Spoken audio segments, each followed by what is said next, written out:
Welcome back to HPP, the podcast that talks with tomorrow's hoop stars. I am Rich Harrison. Thank you for joining us again. Today, I am joined by Cam Reel, who is here, and and Joey Bartek, who is also here. Gentlemen, how you doing? Cam, I was going to say something about birthdays, but I realized it wasn't your birthday. So how you been? We haven't been together in about 2 weeks. Yeah, my liver is still recovering from this past weekend, but I'm doing good. Joey? I'm doing all right. I just had a 5:30 a.m. flight. I was flying back from Bismarck to Minneapolis to Atlanta, and the second leg, which is supposed to be last night, got canceled, so I had to stay up all night in the airport. So I'm running on not a lot of sleep and a decent amount of energy, but other than that, I'm doing good. What were you doing in Bismarck, North Dakota? I was on vacation with my mother. I'm trying to get to all 50 states. So we did a little national parks trip to North Dakota, South Dakota, Lovely. saw some parks in Montana and Nebraska, and now I'm up to 40 states, only 10 to go. Right. I thought you maybe were in North Dakota applying for First Nation status. You know, I think you need to be, Cam might know this better. Do you know how much you need to be percentage-wise to be First Nations, get First Nation status? Depends on what tribe you're trying to apply for. Right, but in terms of the federal government. Oh, I don't know. I think you don't have to pay taxes, right? For one. I think you have to be 10%. I think it's 10%. Well, I think it comes down, but to get the designation, you have to be accepted by a tribe. Right. Official. But see now, so, the different tribes have zero bloodline acceptance. Some, right. I mean, at this point, even we're so many generations in, it's like, 10% even is hard to find in some people. So, but between my son and myself and my father, who's still alive, we add up to about 11-12%. So I told him that I told them collectively we should apply for First Nation status. We don't have to pay taxes. And I'm not making light of First Nations. There's no people I have more empathy for in the world. Well, Palestinians as well, but Native Americans. But anyway, didn't mean to get political, but I also wanted to make it clear I'm not making fun of anyone. It occurred to me, when I was on Ancestry the other day. So apparently my father's great-great-grandmother was 100% Native American. We're trying to figure out the tribe. We think it was the Lenape or the Lenape, as it's pronounced in this state. In fact, New Jersey, where I live, was basically all Lenape territory. They're also known as the Delaware Indians. So, and I think a lot of them refer to themselves now as Delaware. But anyway, all right, little history, little politics, and a little fun. All right, so we're going to start off with the college notebook. And guys, you're going to have to bear with me because this is just a bunch of news I think we have to cover. And so when I get through every section, I'm going to open it up for you guys to make any comments. You may not have some because, this is just news, but some of it's, actually, I didn't put anything here that I didn't think was significant. So we're going to start off with the latest portal signings. Boogie Fland, Arkansas combo guard, pulled out of the draft just before the combine. In fact, he was at the combine and then made up his mind that he wasn't going to participate and he was going to go back to college. He signed with the Florida Gators, I believe, today or yesterday. I'm not sure which, but big signing for Florida, who's obviously losing Walter Clayton. Another big signing in the ACC for Virginia was Malik Thomas from USF. Now, I know Drew knows Malik Thomas well. He's seen him play. Malik was a really high 4-star, or at least a mid-level 4-star, but he never really turned it on until this year, where he led the West Coast Conference in scoring. Big guard, good shooter. I believe he shot over 40% this year. So big signing, and he could be in draft discussions next year at this time. Another big signing was a guy who's always been in the draft discussions, but with each year he kind of falls a little further out of that discussion. That's Baba Miller, the big 6'11" unicorn type, who's going from Florida Atlantic to Cincinnati. Then we have Rylan Griffin, who played very well for Alabama's Final Four team, was not used a lot at Kansas, and when he did, didn't play the same. He's going to Texas A&M. We have Travis Perry, who stepped in at point guard as a freshman for Kentucky unexpectedly. I think when Kentucky started the season, they thought maybe they were going to end up redshirting him. They didn't. They needed him. Really prolific scorer. I think might be the state of Kentucky's all-time leading high school scorer. He transferred to Ole Miss, which is surprising because Kentucky could have used him. Not sure why he left Kentucky, but he's going to Ole Miss. And lastly, Lefteris, and this is Montezoukas, is leaving the Greek top level in Greece, the HEBA League, to go to Oklahoma State. And he is just the latest 21, 22-year-old to be enrolling in college. Now, here's the interesting aspect, and he's the fifth guy, at least the fifth guy on our draft board I know who's coming from Europe, going to a big college program that will actually be in this draft class. Because the rules say if you play in Europe or any other country outside this country and you're 22 years old the year of the draft, you are in the draft. So theoretically, and all these guys, at least the 5 or 6 guys on our draft board, might be in our top 200 next year. I'm sure a couple of them will at least. You could be playing. I don't know how many years these guys are going to get, because sometimes the NCAA says you're starting off as a sophomore, you're starting off as a junior. One guy this year who's appealing started off as a senior. His first year in college was his senior year. So I don't know where these guys are going to be placed in terms of class. But theoretically, you could play 4 years of college basketball, graduate in 26, and not be in the draft because you were in the draft 4 years ago.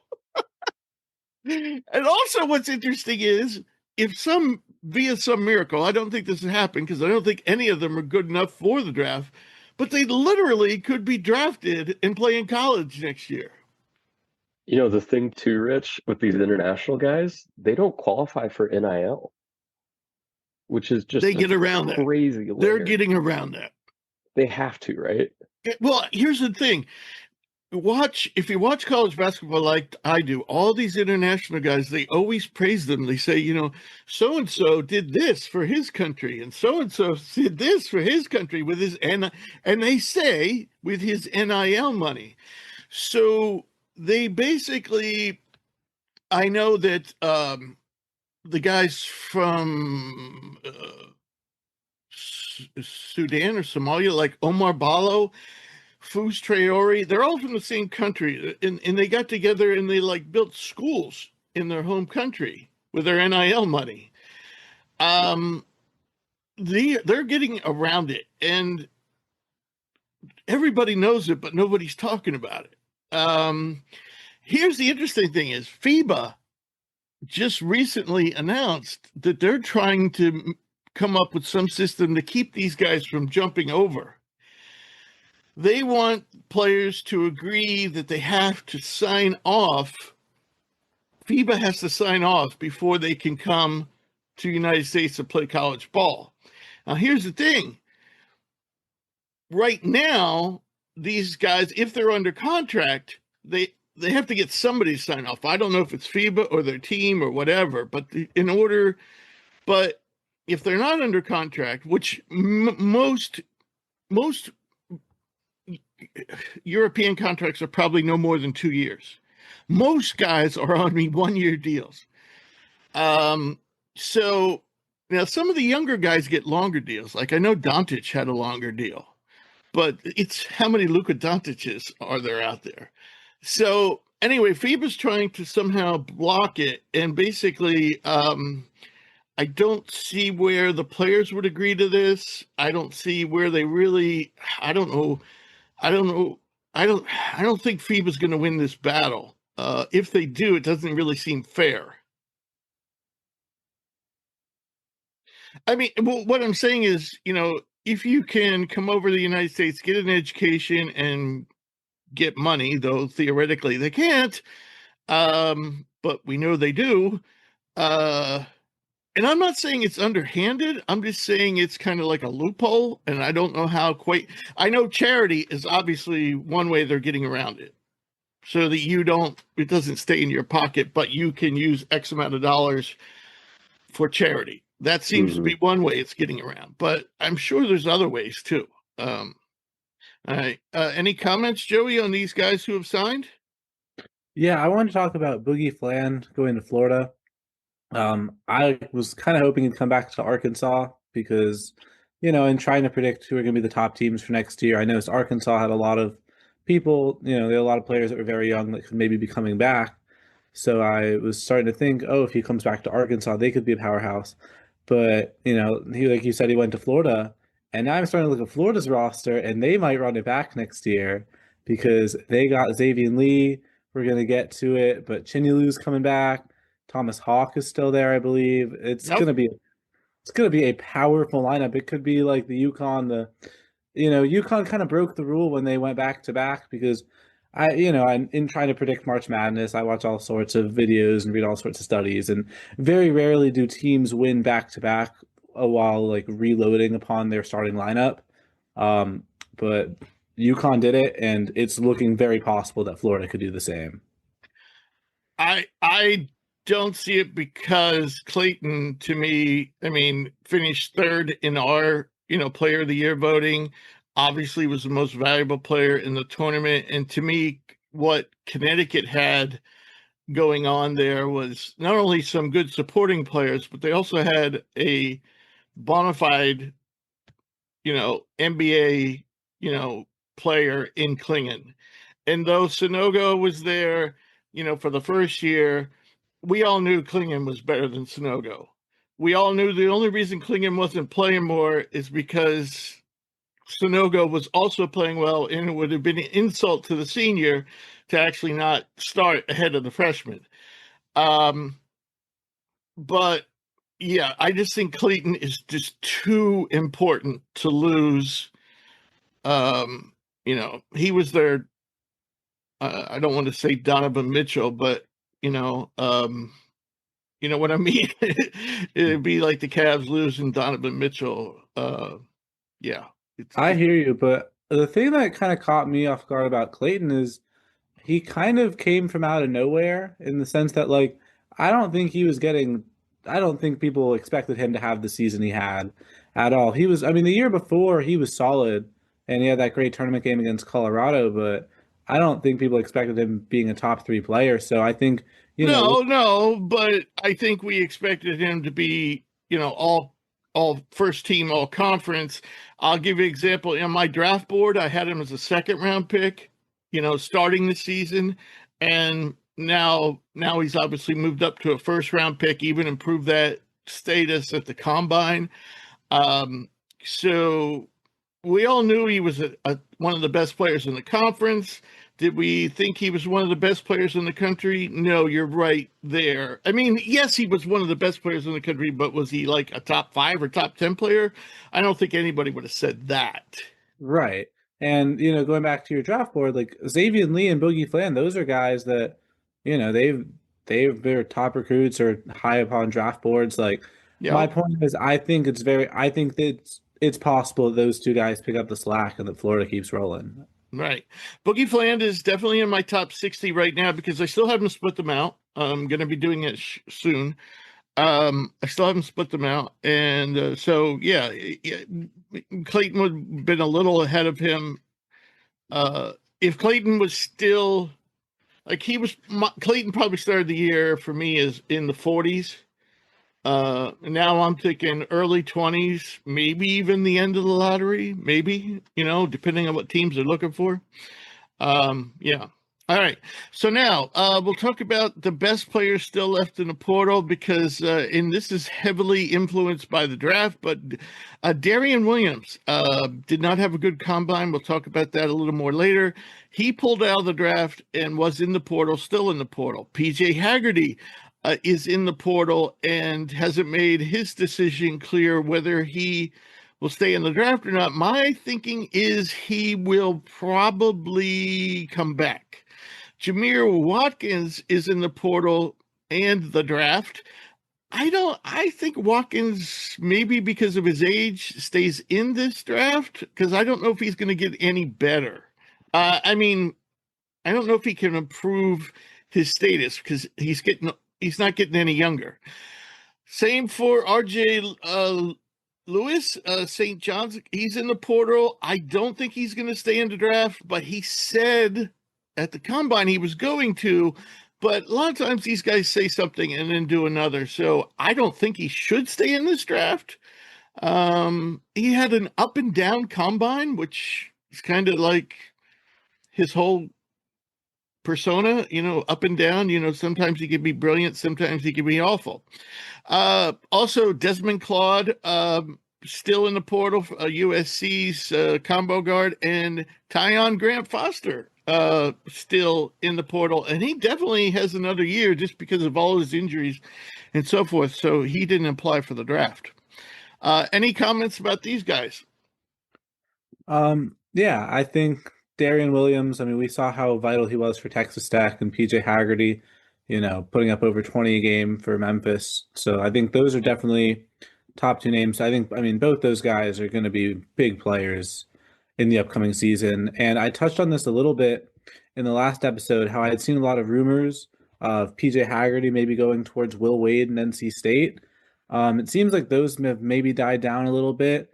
But when Darian Williams pulled out of the draft, I started seeing a lot of rumors of him going to NC State. So, this is, who knows what everyone actually knows. But from what I've been reading, it seems like there's a decent chance that the Wolfpack grab one of these two guys, which would be huge for them and for their recruiting class. And then the other guy I want to talk about is Desmond Claude from USC. I think he's going to be a huge player next year. He looked great for USC. He's a really good scorer. I just really like the way he plays. It's just something about him, and a lot of top. He's a big guard. Really, can be physical, both defensively and at the rim as an offensive player. I think the main thing that Claude is missing is a jump shot. But yeah, no, like you said, I mean, if he can just get a little bit better at his shot, I think sky is the limit for him. He has a lot of big schools going after him, so I think that's definitely a big name to watch. Yeah, if you can get a big point guard, grab him. Yeah. So on to other impact things that we're talking about that's affecting college, but also is draft related. This is good news for certain schools. Isaiah Evans withdrew for the draft, going back to Duke. Josh Hubbard going back to Mississippi State.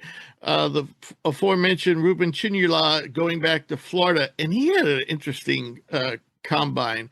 Trayson Eaglestaff, he's not going back to West Virginia. He had already committed to West Virginia from the portal. So he is back in college basketball, and Devin McLaughlin, a very valuable player on that Vanderbilt team, a forward, also withdrew from the draft and is going back to the Commodores. So guys who have yet to make a decision, and we'll probably talk a little bit more about the draft, especially these three guys. Cedric Coward has transferred to Duke, still in the draft. Axel Lundenborg, still in the portal, has transferred to Michigan, still in the draft.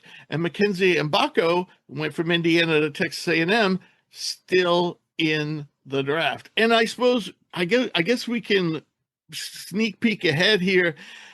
Let's talk about these guys for a little bit. And I will say about Coward, you see this every year. You see it actually through the whole draft process. It probably starts in October, and there's like the flavor of the month. And Cedric Coward is the flavor of the month. He has gone from nowhere to now being regularly discussed as a first-round pick. I would like to point out anybody who's considering him to be a first-round pick to consider this. He has played, now he played 4 years of college basketball. Last year is considered a redshirt year. Okay. He also played another year at the junior college level, his freshman year. But he's 4 years of college basketball. Cam, guess how many games Cedric Howard has played against Power 6 teams? Now I'm including the old Pac-12. Okay, so that would basically mean, Washington State and Oregon State who went to the WCC. So we have the Pac-12, the Big East, the ACC, SEC, Big 12, Big 10, 6. How many games do you think he's played against those schools? In like 3 years of 3 years of college D1. basketball. Okay. Right. Ooh. Let me say 10. Close. 12. His last one, he played 1 last year against Iowa. What do we know about Iowa, Joey? What can't they do?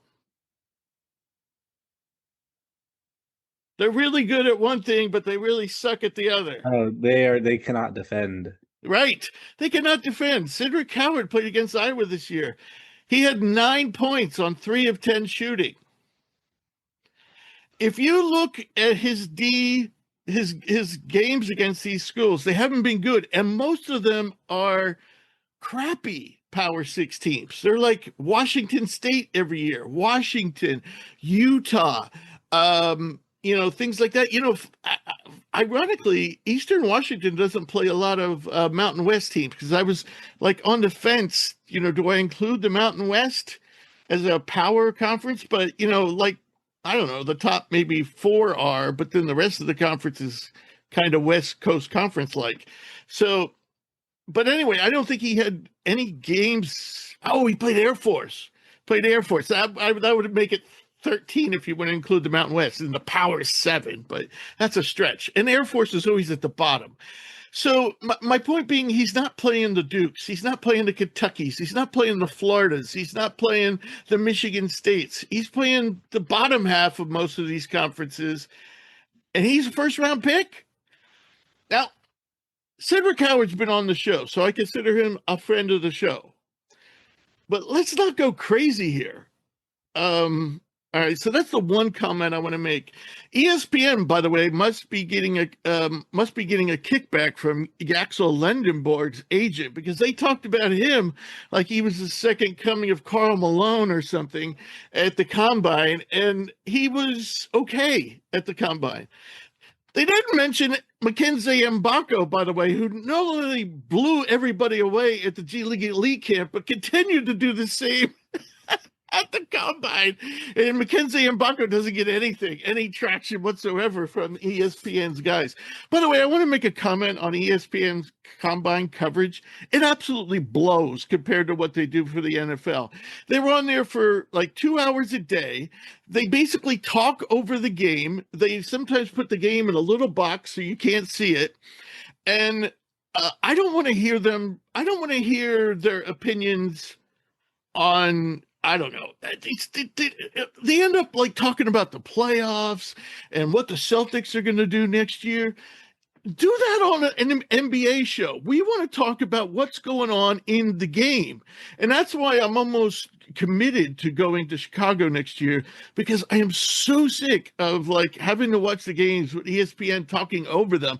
And then what really cracks me up, or burns me, I should say, is then when the game's over and then they comment, well, I really think so-and-so played well. I really think so-and-so played. How the fuck would you know? You weren't watching the game. You were running your mouth the whole time.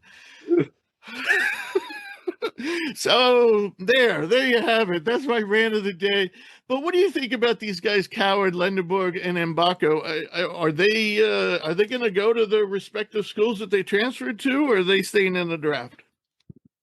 I think Lendenborg stays in for sure, like you said, because he was getting smoke blown up his butt all week by ESPN. Mbako, I could see staying in, just because, like you said, he did have a really great combine. and he showed out really well in his measurements, everything like that. So I don't know, I think those two I would say are probably most likely to stay in the draft. Coward, I feel like if you're transferring to Duke, why would you not all these guys are going to make more money in college this year than they will in the NBA. There's no doubt. Yeah, I feel like between like those three, I think Mbako and Lendenborg are maybe a little bit more ready physically too. Here's the thing. I think Coward though tipped his hand that he's staying in because he didn't play in the scrimmages. This is a guy who has hardly played against anybody in college, and he chose not to play in the scrimmages. Somebody's telling him he's going to be a high draft pick. I would think. Or you're not hearing a lot of good feedback, and it's not worth it to go out there and tank. Right. That's the thing. I think his measurements were, he's like the prototypical NBA player. He's like 6'5", huge wingspan, like a +7 wingspan. He tested out really well athletically. He shot pretty well at the shooting drills. But the fact of the matter is, his numbers, if you look at his Eastern Washington numbers, or even his Washington State numbers and consider who he played against, not over there. When we interviewed him in Eastern Washington, I'm thinking this is a kid that's going to transfer up to a bigger school. He's ready for big-time competition. Let's see what he does at this level. So basically, he's going from Eastern Washington, having nice numbers, but not spectacular numbers. And now he's going to be a first-round NBA draft pick? He must be blowing him away in the private workouts to get that status. But I'm thinking someone has told him with these measurements, they're just going to draft you on potential. They're not going to have to see you play against real competition. And that's what he's banking on. I think he might have been thinking, I can do nothing but screw things up by playing. Yeah, that's kind of what I'm thinking. And especially seeing as he transferred to Duke, I feel like like you said, Rich, his stock is at an all-time high right now. He shot out of nowhere, and he's high on draft boards. I feel like if he goes to Duke... Not high on the HP draft board, even though he was a guest of the show. But I feel like if he goes... Duke is going to have so much talent. I feel like he's just going to get overshadowed by, the boozers and by Isaiah Evans and Gombo and all those guys. And I feel like that just can't help his stock. Like you mean guys who are going to be first-round draft picks next year? Right. I think if he comes back to Duke, I think it's only going to hurt his stock. I think, he's going to stop while he's ahead and stay in the draft. But to me, it's a horrible sign that he didn't play in the scrimmages, because to me, it means he doesn't have confidence in his ability.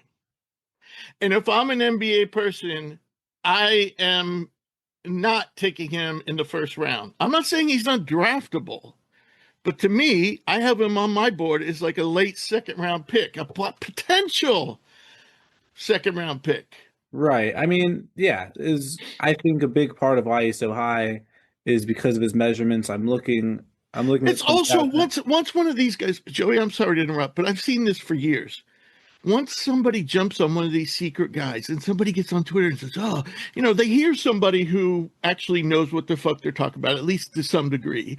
And then somebody on Twitter gets out and tweets it. And then the next guy tweets it. And they all want to be the first to say, Cedric Howard's going to be great. Well, if you went back and looked at all those guys' tweets and everybody they said were going to be great, they would include people like Cam Reddish, Cam Reddish wasn't flavor of the month because he was highly coming out of high school, but you know what I'm saying. These things begin to have a life of their own, I believe. I'm sorry to interrupt. No, all good. But I was just saying, like, his measurements finished top standing reach, top wingspan. And, I'm sure scouts love that. And I think, like you said, he's getting drafted on potential.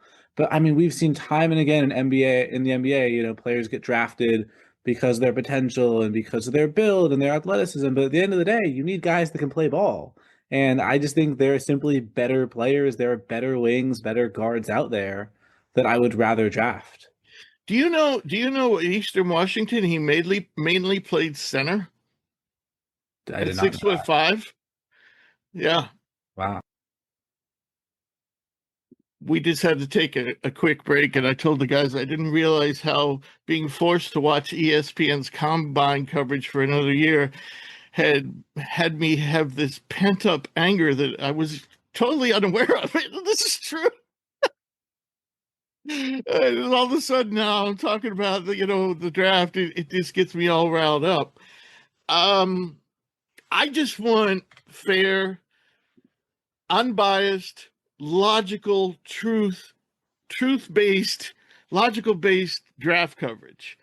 And I've always thought that ESPN, and maybe some others, and now this is a big thing, so this is my opinion, that coverage by their draft people might be a little bit biased. And Cam, we've talked about this might be in high school rankings too, that there is some bias, maybe for financial reasons or other reasons that benefit them, that they will promote certain prospects. Now, does that apply to Cedric Howard or Yaxel Lendenborg? Probably not. I think it's more of, there's also this thing, and as I was trying to explain to Joey, there's this thing of being the first to spot the guy. And we're the first to spot the guy. We talked to Cedric Howard 2 years ago, okay?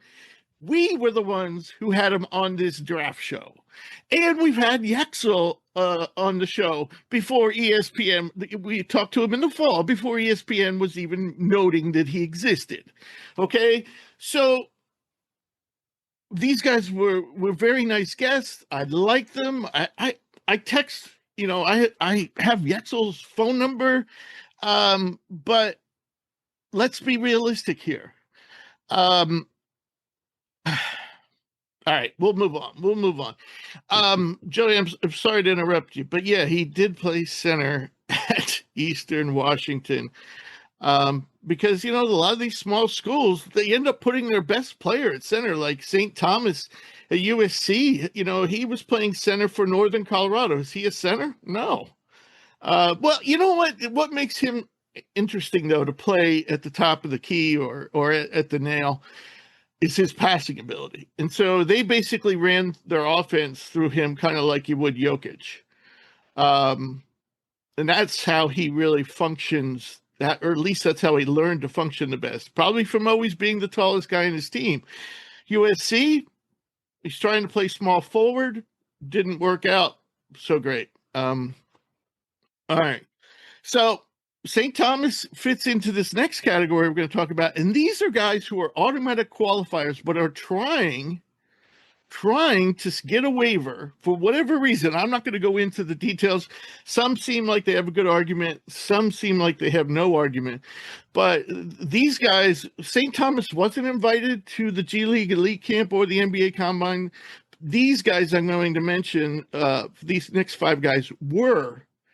And so right now, Jackson Money, who at the G League Elite Camp did not have a good outing. Julian Reese wasn't invited, but he was invited to Portsmouth. Dawson Garcia was invited, but didn't go, and I'm not sure why. I don't think he's hurt. I think he thinks he has a really good argument that he's going to be able to stay, and he is in the portal. All these guys are in the portal. Zeke Mayo. We tried to have Zeke on the show, but it didn't work out. But I still have his phone number. We're still working on that.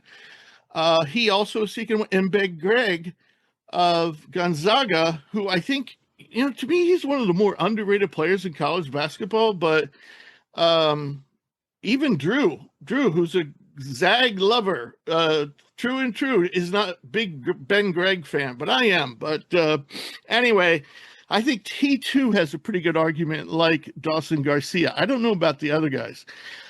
St. Thomas too has a good argument to get a waiver.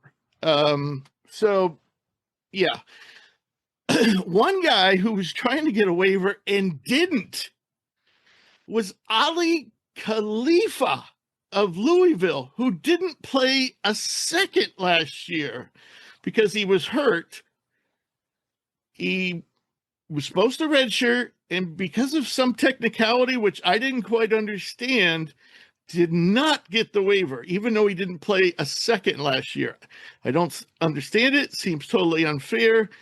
Louisville is appealing that decision. For those who don't remember Khalifa, he was kind of a point center, another guy who did really well from the nail, running the offense through him.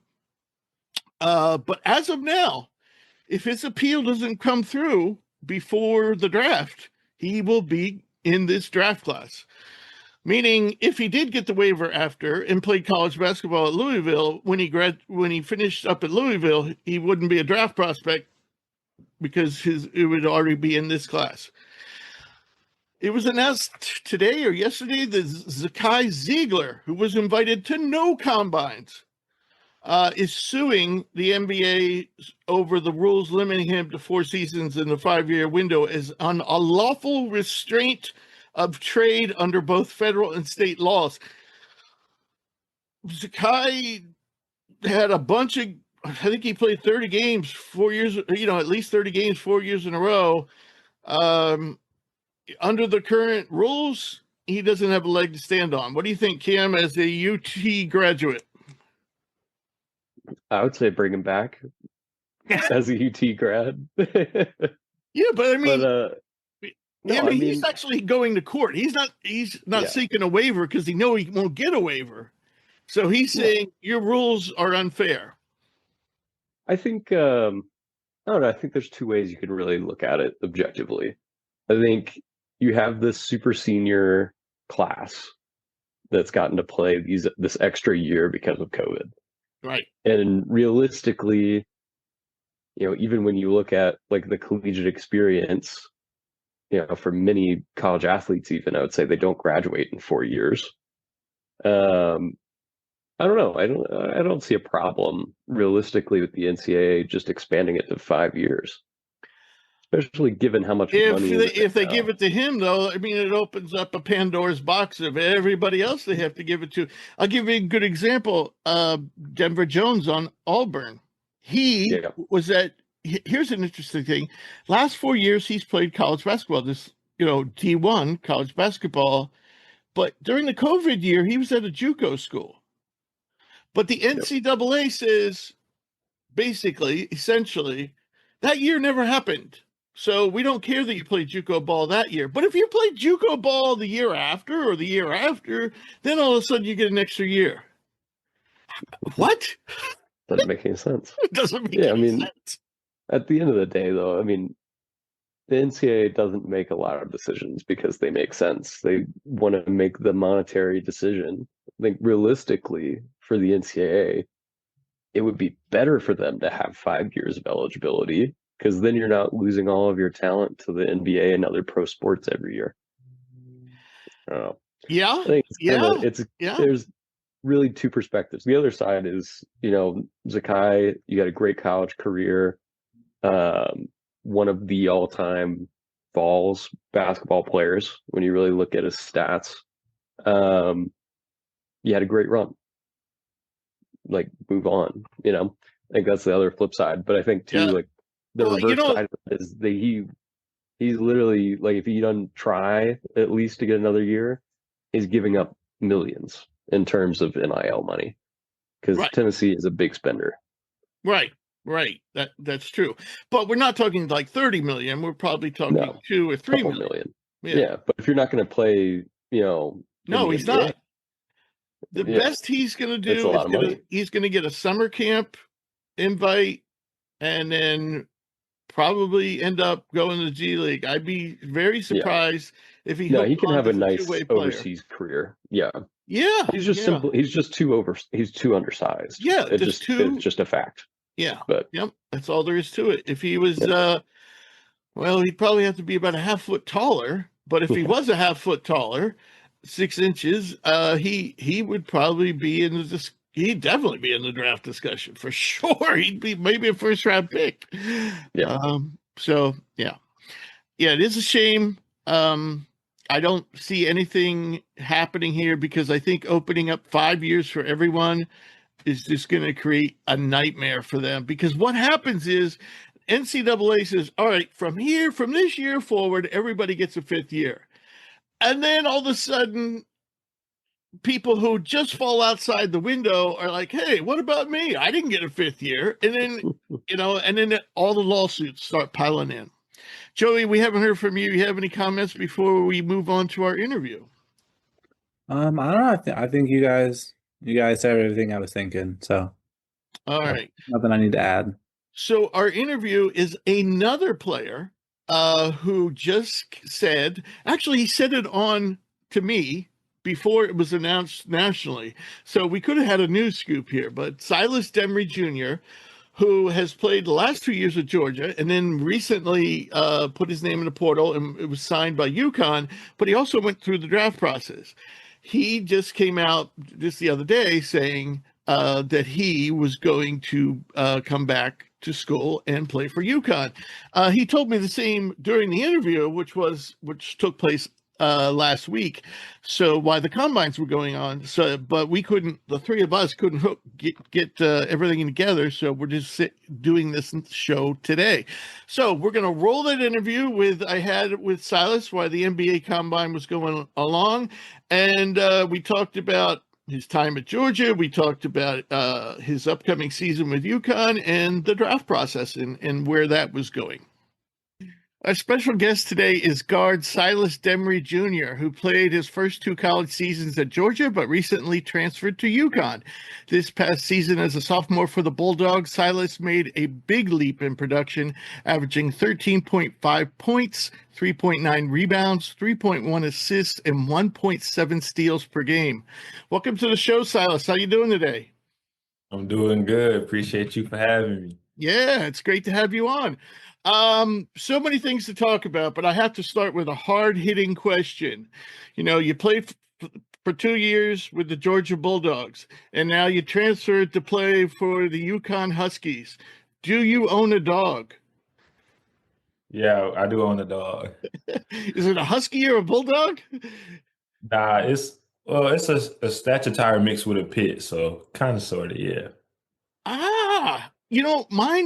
Mine is Stafford, Pitt, and Great Pyrenees, which is a mountain dog. Yeah. And he kind of has a pit head, but then his body is more like a Great Pyrenees. Yeah. But so yours is Staffordshire and Pitt? Yes, sir. Beauty. A boy or a girl? It's a girl. What's her name? So my sister brought her home around COVID. Her name's Chanel. Okay, very cool. And I heard your sister's graduating from Georgetown, is it? Yes, sir. She is. She graduates on Thursday. Yeah. So you're headed up there? Yes, sir. We leave tomorrow. Okay, great. And you're in North Carolina now? Yes, sir, I am. Okay, great. Your dad, I found out today, your dad played pro football in the Arena League. Was he a defensive end? Yeah, he was. He played defensive end and tight end. Oh, cool. And were Yeah. you a multi-sport athlete? Yeah, I ran track, played football. I played some T-ball growing up, so I played a bunch of different sports. Okay. In track, were you short distance, long distance? I was short distance. I want to say in elementary school, I ran the 4x4 and we set the record, I think in the 4x4. So yeah, being able to be in the record books that young was a lot of fun. I think I'm a 3-time junior Olympian. So Very yeah, nice. Very exactly. nice. Yeah. And you see that on the basketball court with your nice, quick first step. And I was actually watching highlights today. One of the favorite things you do, and I'm getting ahead of myself here because I was going to talk about your game later, but I just, since we're talking about speed, when you put on the brakes, you put on the brakes, and people go zoop right by you. Yeah. All right, so back to you're from North Carolina, went to high school in North Carolina. So coming out of high school, you're a 4-star. So with all the great college programs in North Carolina, how did you end up in Georgia? Well, I was originally committed to USC, so I was going to go across the world. I was going from Wow. coast to coast. But that situation just wasn't the best situation for myself, and just from being able to play as a freshman, it just didn't fit into how I felt I was growing into as a player. So I ended up decommitting, and then I think I decommitted around like March, like around the time I entered the portal this year. So I think I ended up doing that. I was kind of worried because I didn't know what schools were going to reach out, who was still interested. But luckily, it was a blessing. It was a couple schools I heard from in my previous recruitment process. But Georgia, Georgia just so happened to stick out the most to me. And then just the relationship I was able to build with them and just be able to, just feel comfortable around them. It was just the best situation for myself. Right, right. So you were headed to play for Andy Enfield. Yes, sir. Okay, and so Andy's he doesn't not so much into playing freshmen as much as other coaches, like a Calipari. So Right. you got to play right away, which is great. So this past season at Georgia, the team was young but dangerously good. The Bulldogs made the NCAA tournament as a 9 seed. It was the first time you guys went to March Madness in 10 years. But as we all know, SEC super tough. Your team was on the bubble for most of the season, but a late season win over the eventual national champs, Florida, which you scored 21 in, seemed to put you over the top. So this season had to be somewhat of a roller coaster ride. Every night a tough game, and every night here and you're on the bubble. So what was it like for you? Man, this year it was a lot of fun just being one of the main leaders on the team, being a guy that is like a go-to guy that's like the extra coach on the floor. It was a lot of fun. I was able to grow into the young man I am today. Like I feel like the coaches poured into me, my teammates poured into me, I poured into them. And I think camaraderie wise, like this is one of the best teams I've been around every day, just always having a smile on their faces, always competing, always willing to just make each other laugh, always cracking jokes. Because I think we went on 2 4-game losing streaks, and that's hard to, you know, go through that and still be the same person. Like some guys might break in, some guys might bend, you might break, but I feel like those losing streaks just brought us together, and we just had so much fun. I think during our like summer school sessions, just us going to bowl together, us going out to eat together, just doing things like that, just made it even more and made this year so special. Right, right. If Asa was going to stick around, would you have been more likely to stick around? I think it definitely would have been something I would definitely consider because I enjoy playing with him a lot, and he's a guy that we were kind of that 1-2 punch all year, and he made things easier for myself, and I made things easier for him. So I definitely would have considered that. Okay. So in terms of overall productivity, I said at the top you made big strides. Personally, or I wouldn't say there were a lot of areas you improved, but I think the most obvious one is the shooter. You shot 37% from deep. You shot 80% from the free throw line. What area of improvement were you most pleased with this season? Like you said, my shooting, like I always knew I was able to shoot the ball, but just having the confidence to take those shots that I wouldn't take last year. And then I think the biggest thing I kind of grew out of was dwelling on a missed shot or a bad turnover. I think earlier in the year and in my past, I've always that's always been a problem. But I think I got to the point where it was like, man, you're always gonna mess up. So like it's part of the game. So just keep playing through it. And at the end of the day, you can smile through a bad turnover or what, because you're gonna get the chance to fix it.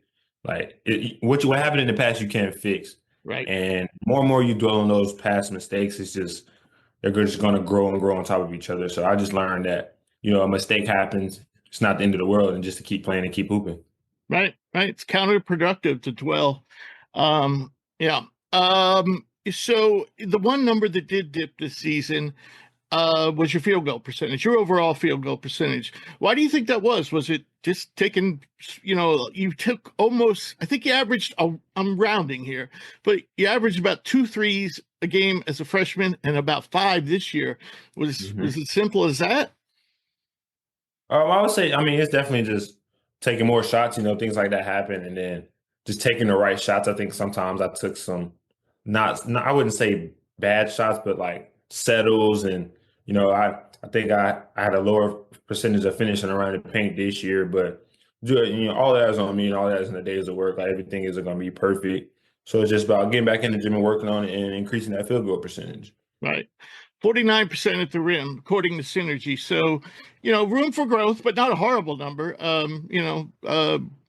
You Right. probably want to get that number over 50%, but you're close already.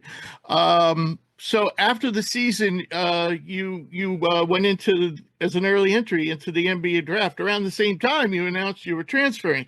Typically, when a player does this, it's a main indication to people like me who are draft evaluators. Basically, the player is just testing the waters and plans to come back. Is that the case with you? Yeah, I think that definitely is the case. Just going through this process, it is my first time. So I think I've been gaining a lot of draft buzz, and I feel like I earned the opportunity to go through it and see what it's like and, kind of prepare myself, going to a new school and a school that's bred on winning and helping put guys in the NBA. I think that'll just give me just a head start onto what I'm looking forward to getting myself into, and then going through another year of school and then know what that process is like and just being the best prepared I can be. Right, right. And I'm not saying this just because you're here with me. And I truly mean this. When I saw you weren't invited to one of the two combines, being the NBA combine or the G League Elite camp, I was rather surprised. There are guys there who there's no doubt in my mind that you're better than. Right now, as a sophomore, you're better than those guys. So what were your thoughts on that? I mean, it was kind of tough. I mean, it's obviously a situation where I thought, at least my play this past year kind of put me into the conversation, at least being the elite camp at least. But, everything isn't going to go your way. And I think, like I said, everything is God's plan. And I just keep working because, I mean, at the end of the day, I still have another year to improve, just more fuel to the fire. I get to just get to improve, show the scouts why I feel like I can be invited next year to those camps and the combine. Just another year just to get even better and just growing the year I had this past year. Right, right. It seems to me that the G League Elite Camp, more so in most years, features a lot of older guys. I mean, we're talking guys that are like 20, 22, 23, 24 years old.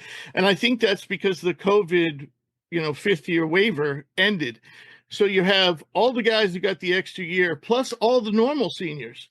So I think you have a glut. And so unless they wanted to expand the event, the only thing that bothered me for cases like yours was a lot of these guys got to perform at Pitt. Now, I know that's not an NBA sanctioned event, but give somebody else a chance because you weren't allowed to go to Pitt because you're not a senior. So anyway, a little rant on my part. All good. So where are you in the draft process? Have you talked with many teams? Have you had some private workouts? I had two workouts last week. I had a workout with the Kings and a workout with the Jazz. Feel like they went pretty well. Was able to showcase my skills. Had those two workouts, and I think now everybody's in Chicago, and then a couple of days after it's like a dead period. So, just trying to figure that situation out right now, and just what's best for myself. But definitely going to those workouts and seeing what it's like was definitely a lot of fun, and it kind of was like I was a little kid for a second because it's like almost like a dream come true. Like this is my dream, and I'm living it through. So nice. Have you gotten any feedback? I personally haven't heard anything, but I'm pretty sure my agent and things like that, I connect with them and figure that out. And I'm pretty sure he's heard some. Just gotta find the time to get on a call and talk about it. Okay. All right. So how about your teammate Asa Noel? He's going through the process. If you had to put your scout hat on, how would you evaluate his potential?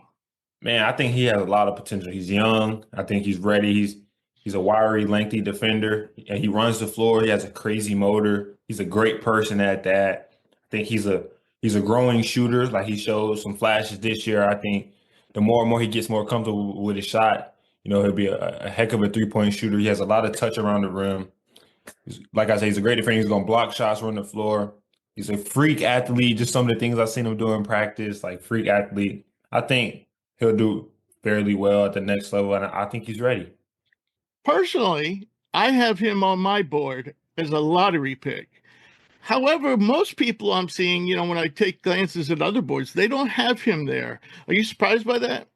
I'm definitely surprised because I feel like he produced in one of the best conferences in the nation, especially in the SEC. Like night in and night out, he had a matchup, and they called his number, and I feel like he won his matchup most nights. I feel like he was producing at a high level. It was some games he willed us to a win. So I think I just don't want people to overthink it. Like I think everything he's as advertised. Like everything you see is what he is, and like I said, on top of that, he comes from a great family. He's a great person as well. Right, right. What I like about him, as opposed to some other bigs in this draft that are actually, a lot of them are showing up ahead of him, is he seems to be a lot more mobile than them, run the floor better, even have a more of an outside shot than them, and I don't quite understand it. But anyway, again, another rant. Yeah, it's all good. That's a valid rant. That was my teammate, so I agree with you a lot. So, what were some of the factors that led you to transfer to UConn? For me, I just felt like I wanted to be in a basketball environment. Like obviously at the University of Georgia, it's hard because the football team has so much push and so much pull. So I feel like just going and see what a real basketball environment is like and what it's like to be a part of a team that's won national championships before, and that's the expectation. Like I feel like I've been bred as a winner, and now to go to a team that's won a lot of games. And then you look at like Coach Hurley's track record, like he's helped put guys in the NBA.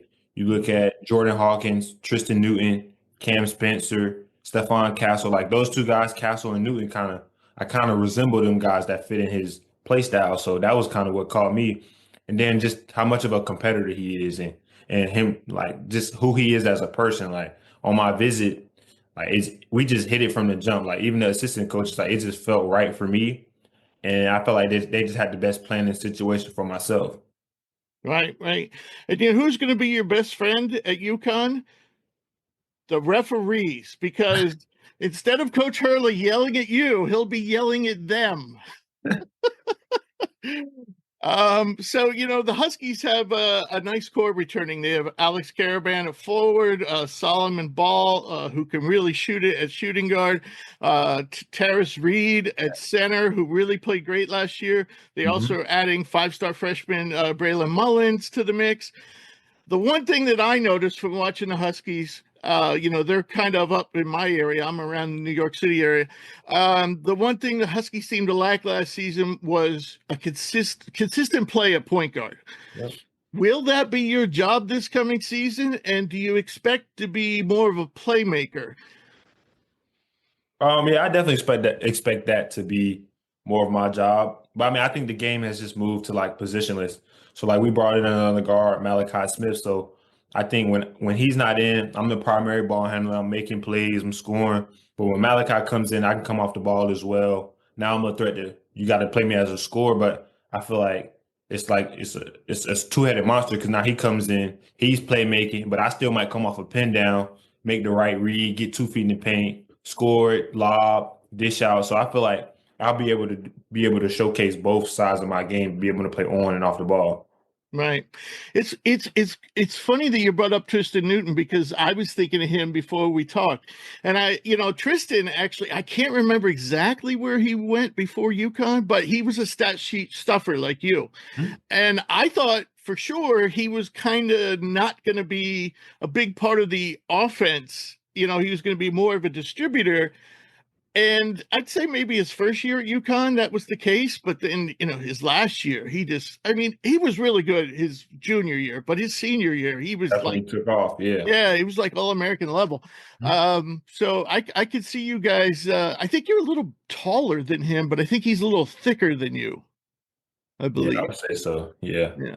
He probably relied a little more, or relies a little more on physicality, and you were probably a little more on speed, um, but you can Yeah. certainly bulk up. So I guess that leads into my next question. If you're going to be an elite lead guard at this level, UConn, who's traditionally always in the mix for the national championship, what do you think you have to improve upon from your first 2 seasons? Like I said, definitely, getting that field goal percentage up, taking the right shots, and then being confident, and then, just being stronger with my handle, making the right reads. And then I would say always on top of that, like being a leader. I think the point guard has to be able to lead the team at a high level, and I think Coach Hurley's going to push me to lead at all times at a high level. So just going in with an open mind and just being myself. I think those are the things I definitely want to work on. Just making the right reads at all times. Like I know turnovers are going to happen, but lowering my turnover rate and getting my assist to turnover ratio up. Right. Okay. And last question. What would you say your overall goals are for the next 12 months? So a year from now, what do you hope to have accomplished? Definitely win a national championship, winning the conference as well, winning the conference tournament. And then obviously if we win it like that, all the individual accolades will take care of itself. But for me, my main thing, like my number one is just winning the natty. Like that's what I want to do. I feel that's a experience not many people get, and to be able to be on that stage and showcase my talents and my teammates showcase their talents as well. And just like you said, we're going for a dynasty. We're going for 3 and 4. So that's all we're working for right now. As soon as I get up there at the end of the month, like we starting to prepare for to be in the national championship next year. So Right. All right. Those are lofty goals, young man. Usually when I ask that question, the people will say Sweet 16, maybe the Final Four. You just going right for the national championship. All right. Well, good on you. Silas, I want to thank you for joining me today. Had a great time talking to you, and I wish you the best moving forward. And I hope we get a chance to talk again, maybe about this time next year. Yes, sir. I appreciate you for having me and wanting me to come on. So definitely appreciative for it. Oh, yeah. You've been one of my favorites in the SEC for the past 2 years. So I was really happy to run into your dad and make this connection. Yes, sir. All right. Take care, buddy. All right, you too. All right. It was great to talk to Silas. And I apologize that it took so long to get that interview up. All right, so now we're going to move on to a segment we haven't done all year. It used to be a weekly segment, and we're calling it was the NBA Draft Stock Report. And what we're going to do today is basically talk about the winners and losers at the G League Elite Camp and the NBA Combine combined, though most of the focus is going to be on the NBA Combine because most of your draft picks are going to come from that group of around 80 players. Before I start, as I start, the first thing I want to talk about is the players who didn't participate, either due to injury or their teams are still in the European playoffs in their respective leagues, or maybe some other reasons. They would have been Knippel didn't play in the games, nor did he test out. Though he did take place, he did do the shooting drills. He's got an ankle injury. It's not super severe, but we didn't get the testing numbers on him. Noah Nsungwe, I think it is. He is a high-level forward who's been playing very, very well in the top German league. Nolan Traore, another French product, didn't participate. All the European guys will get a chance at a combine that's going to be held in June in Europe. Undisclosed. I asked the NBA today, when's the day? I think we do know the destination. Oh, it's in Treviso, yeah, in Italy. But we don't know the date yet. But it's supposed to be early in June, so that would be in a couple weeks. Other guys who did participate, Thomas Sorber, who says he's staying in the draft, which I think is a big mistake. He missed the second half of the season with a foot injury and didn't participate because of that foot injury. He had surgery. Yeah. Noah Penda, European prospect. Hugo Gonzalez, Ben Sarif, Bogo Markovic, all European guys who will test out in June. Adu Thiero didn't participate because of lingering his knee injury that he suffered in March is still lingering. Also, Jean Berenger, an athletic center, from France. Basically, the only thing that kid can do right now is rebound and block shots. He's only 18. I don't think he's going to stay in the draft. So there you got it. Those are the guys who missed that. The G League Elite Camp had a handful of guys that didn't play because they had serious injuries. Peyton Sanford is out until next fall due to shoulder surgery. He didn't participate. Brooks Barnheiser, Northwestern, he's still getting over the injury that he suffered during the college season. Igor Milicic, who did participate at Portsmouth, but not at the G League Elite Camp. I forget what he's dealing with. I don't think it's overly serious, but he didn't participate in G League Elite Camp, which is not good because he didn't really knock it out at Portsmouth. And Victor Lankinen also suffered. He did participate in Portsmouth and did well. He got the invite to the G League Elite Camp, but couldn't participate because of the injury he suffered that I also believe is going to keep him out for a couple of months. So some sad news there for Victor. His stock was rising. All right. So any comments with the guys who didn't participate, or should I move on to the guys who didn't test, which I definitely want to talk about? All right. So I'm going to read the guys, and some of the guys who didn't participate in the game action. It burns me. And if it burns me, there's got to be some NBA executives that are probably burned by it too, because they want to see these guys compete at a high level. Kobe Saunders, who really he got the invite to the combine, but he really didn't knock it out at Pitt. He had some good moments, but for example, then when he got to the NBA combine, I've never seen a more, like, for example, his standing vertical increased by 3 inches when he got to the NBA combine. But most of his numbers were seemingly better. He chose not to play. Roko Zakarski, a young 7'3" center. Don't know why he didn't play. He needs it, in my opinion. Cedric Coward, I told you my opinion there. We need to see him play. Alex Condon, maybe not. We saw a lot of him this year. Ivan Amansa, who played in overtime elite. I think he's going to pull out of the draft, so I don't know if that matters. Tyrese Proctor? You kidding me? Seriously? Tyrese Proctor doesn't play? Ryan Kalkbrenner? I don't know. I don't know if you're going to see anything different with Ryan Kalkbrenner. I think we already know who he is. Jace Richardson, surprising. If you're really serious about this draft, you want to be out there on the floor. LeBaron Philon, he didn't even play a full college season, and he chose not to play. Will Riley didn't have great numbers in terms of athletic testing. Now, I've been saying all year Will Riley is a first-round draft pick, but not everyone agrees. So I think he should have been out there. Janiah Broom, again, we've seen a lot of him. I don't know if there's anything he could do to improve his stock, so I get that. Carter Bryant, again, he was one of the poorest participants in the shooting drills, and he got limited minutes at Arizona. He wasn't a starter. Nate Clifford, again, yeah, he knocked it out at Colorado State, but Colorado State is not Duke. Get out there. Rasheer Fleming, same thing. St. Joe's is not Duke. Get out there.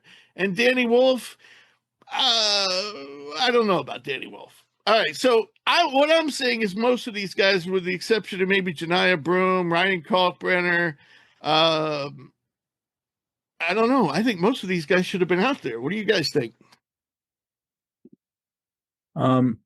Yeah, no, I absolutely agree. A lot of these guys should have been out there. I mean, a lot of these guys, their spots in the draft are not secure. Proctor's probably like bubble, might get in, might not, Kalkbrenner. And then, some of these other guys like, Nate Clifford, Fleming, Wolf, like they're fighting for first round picks. They could fall deep into the second because of this. So yeah, I mean, at this stage in the draft, it gets so volatile because, it comes down to not just who's the best player, but what teams need. If teams attack big, if teams attack a big in the first round and then, teams don't need a big as much in the second round, and you're Danny Wolf and you see yourself sliding down the draft board because you're not needed, yeah, you're going to regret not playing in these games. It's just free opportunity to up your stock. Well, when it comes to Danny Wolf and Will Riley, two Big Ten players that we've both seen a lot. We know Danny Wolf isn't the greatest athlete. He didn't test out well. I was a little more surprised by Will Riley. He did not test out well. And Will Riley is, young 19 years old. And his body definitely has room for development.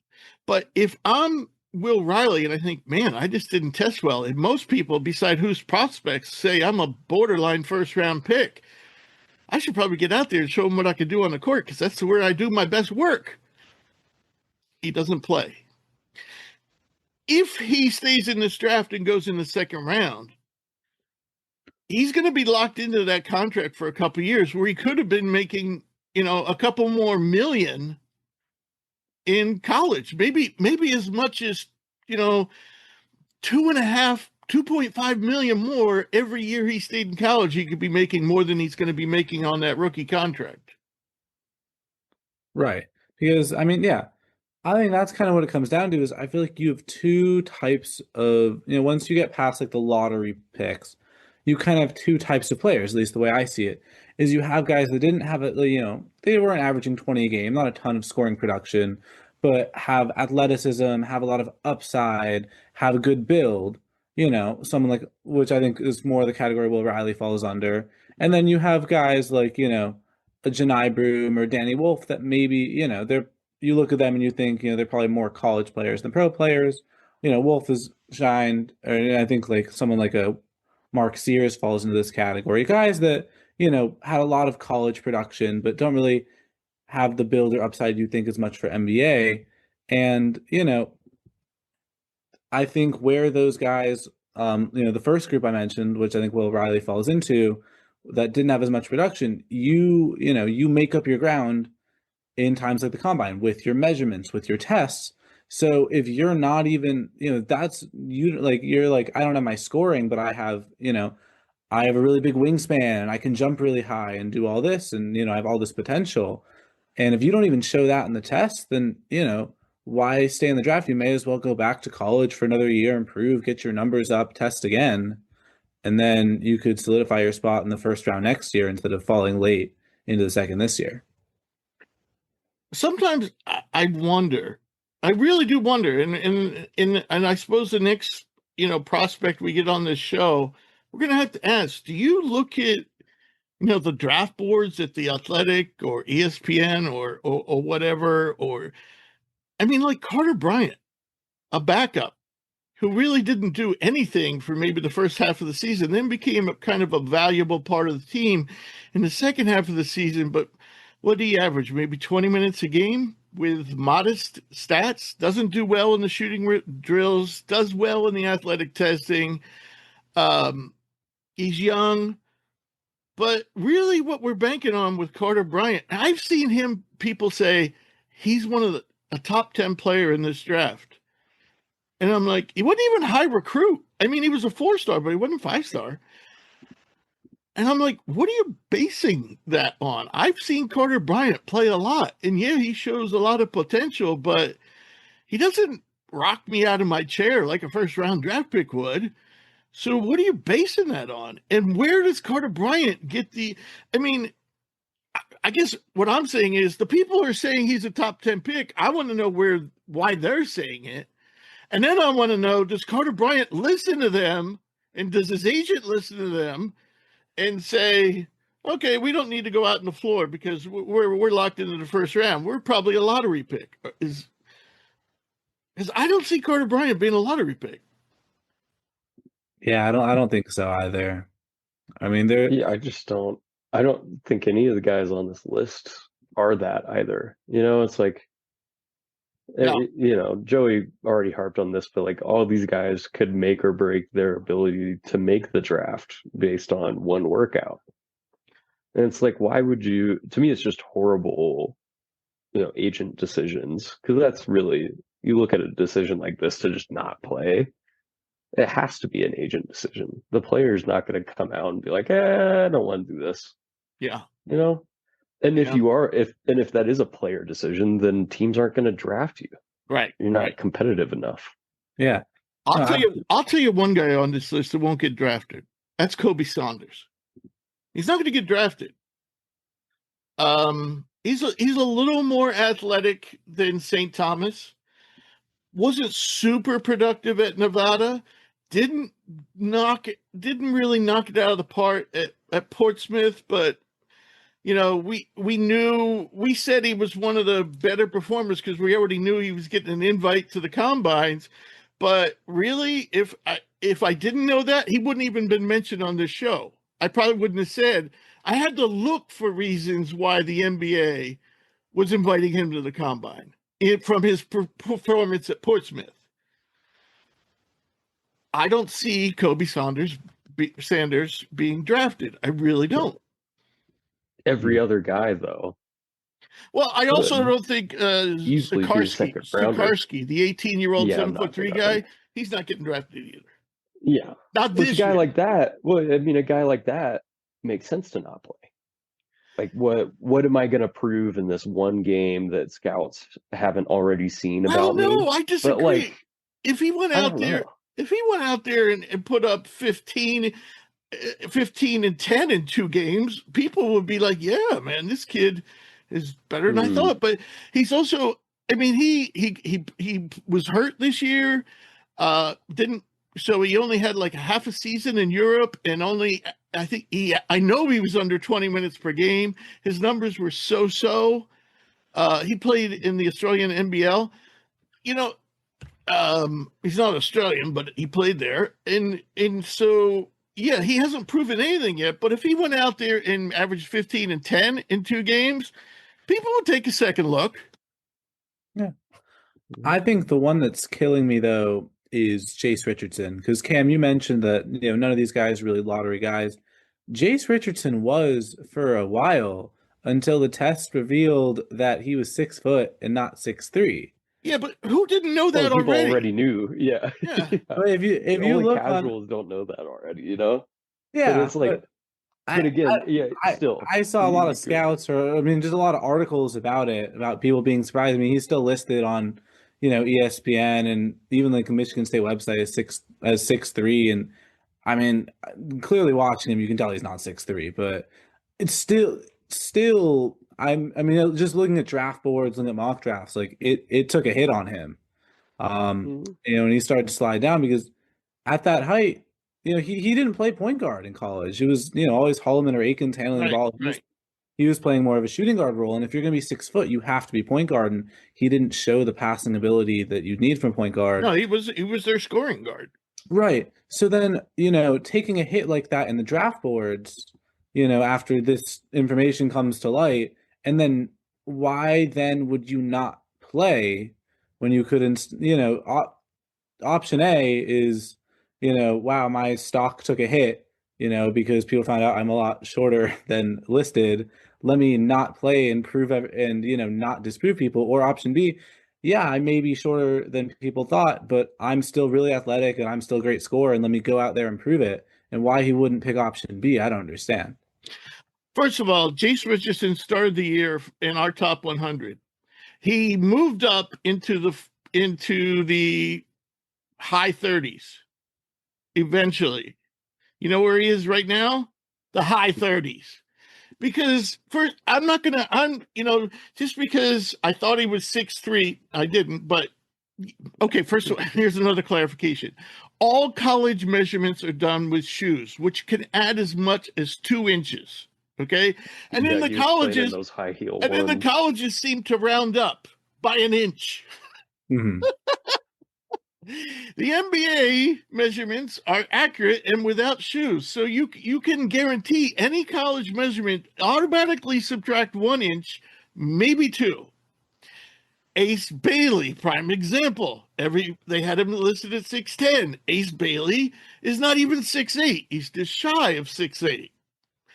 Okay, so they measured him with shoes, and then maybe they added an inch to make it look that much more impressive. But to change your drastically over the combine means probably you haven't been watching this guy enough. You know, my favorite example was the kid from Stanford, where Giovanni got on during the combine and said, day two, after day one, after the kid from Stanford knocked it out, the big center,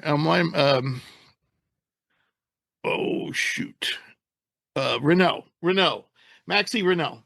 So Renault has a great game one, doesn't participate day two, and Giovanni goes, yeah, you know, after watching that game, I had him in the mid-30s, and now I have him in the mid-20s. And I'm like, Which is absurd. wait, It's that one is game. absurd. That is absurd. One game, and you moved him 10 spots. You moved him from a second-round pick to a first-round pick on one game?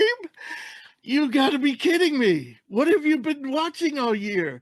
There's no way I would do that. Now, if somebody surprises me and they're like 2 inches taller and they really knock it out at the combine, and there was a guy like that I did move up pretty high.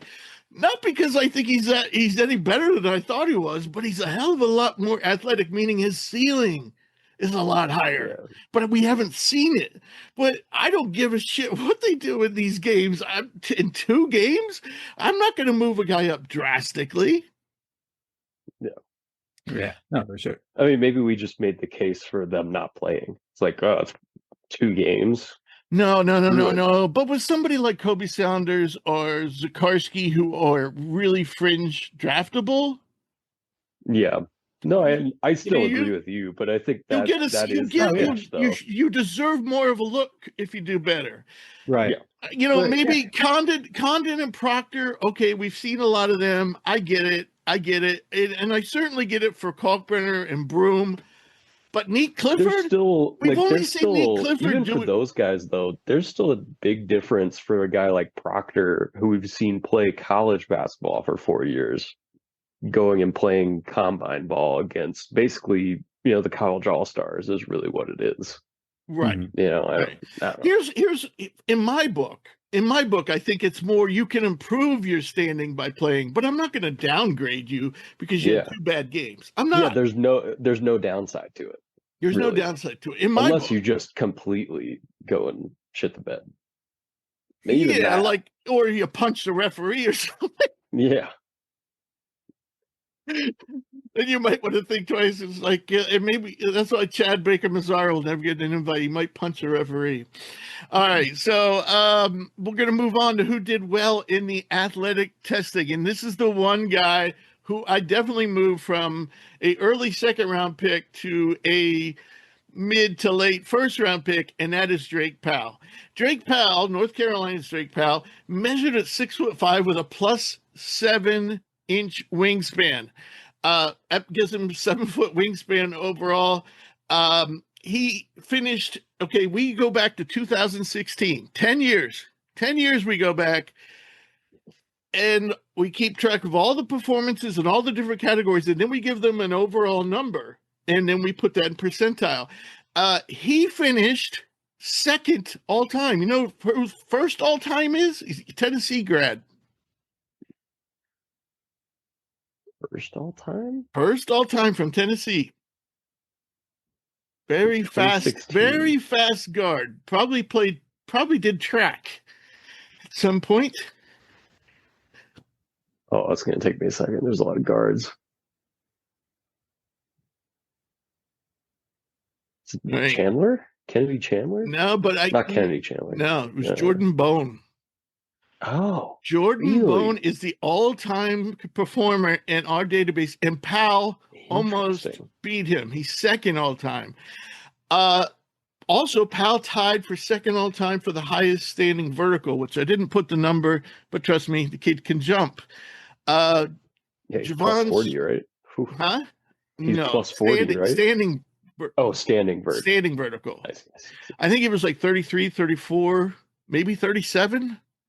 Because 30. Damn. His standing vertical was better than a lot of guys' max vertical. Max. Yeah.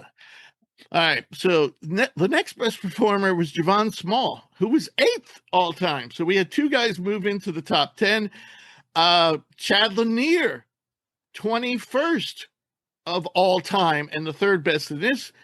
And Sion, this one surprised me. Sion James. Now, I definitely had him from, outside the top 100 to now a second round possibility. He was 22nd all time for overall, 9th all time in sprint. I found that very interesting. Other guys who really did well: Walter Clayton Jr., Lamont Butler. Now, he did that at the G League Elite Camp. Most of these guys did it at the NBA Combine. Ben Henshaw out of the Australian NBL, and Cedric Coward, who also measured 6'5" plus 9 wingspan, which means his overall wingspan is 7'2". Now the bigger guys, who weren't, say, in the top 10 performers, but they did very well and have at least a wingspan of 7 foot.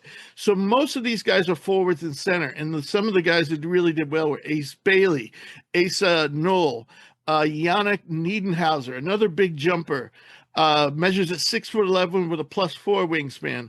Colin Murray Boyles, Carter Bryant, Cooper Flagg, Grant Nelson. And by the way, Nelson was first all time in the shuttle. And 3 years ago, he was second all time in the lane. So once again, Grant Nelson tested out very well athletically. Didn't do well in the shooting drills and didn't do so well in the game action, but he tested out well athletically again. Rasheer Fleming, 6'8" with a +9 wingspan. He was also 8th all time in the shuttle. Really potentially excellent NBA defender. Michael Ruzic, a foreign player at 6'11" with a +2 wingspan, tested out well for a big guy. And Ruben Chinula, and this one, is this a record? What's Rudy Gobert's? He measured, not only did he do well, better than a lot of guards in the athletic testing, Chinula, he measured at 6'9" with a +11 wingspan. That puts him at 7'10" overall, but 7'8" overall. But my question is, has there ever been a player with +11? That's almost a Not foot. that I know. Not that I know of.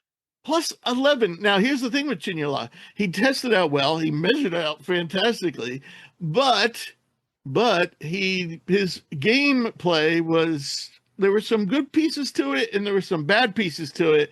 So he decided to go back to college. All right. The worst athletic testers, and this is from, well, I'll read it from worst for the very worst and go up to the guys who were not so bad, but they were still bad. And that was Jabari Abdul-Rahim, Kaman Malawach, Derek Queen, and those three guys were like near the all-time worst in testing. Jackson Money, who I previously mentioned, Nate Biddle, Thierry Darlin, Keyshawn Gilbert, a guard, is in this group, Janai Broom, and Amari Williams, a center from Kentucky. So most of those are big guys, except for Gilbert. And then some of the guards who tested out really poorly and were near the bottom: Kadari Richmond, Seton Hall, Isaac Noog, I don't know how you say his name. Noogs, we don't have him ranked very highly. He's a G League guy. It's Nougues, way down our draft board. Darian Williams, who I said had a really bad comment, and Kobe Brea. And we'll talk more about Kobe. Guys, your thoughts on these measurements? I'm on a deep dive for wingspan differentials right now, and I think according to NBA Legend, the biggest is Kevin McHale, 6'10" listed height, 8 foot wingspan, supposedly. So that's +14. Yeah, that's +14. Absurd. Well, what is Gobert's? Because I think Gobert for the longest time had the longest standing reach due to his I think he had historic wingspan. Yeah, I think he had the largest overall wingspan, but I think that might have been broken by Wembanyama. Okay, I'll take either of them. 7'9" is his wingspan. Gobert? Yeah. So he's like a +9 then? Yeah. I mean, he's already just so tall Well, anyway. maybe he's a little taller than 7 foot. He's probably more like 7'1". Yeah, he's like 7'1". All right, so +8. Yeah, Wembanyama's 8 feet, And what's his height? almost exactly. 7'3" So he's +9. and a half. I've never heard. I don't think I've ever heard of anyone having +11. +11 is absurd. Yeah, and exactly. It's Mikhail, so a Right. bit of urban legend to that one, I'm sure. Right. Any other thoughts about these guys who performed?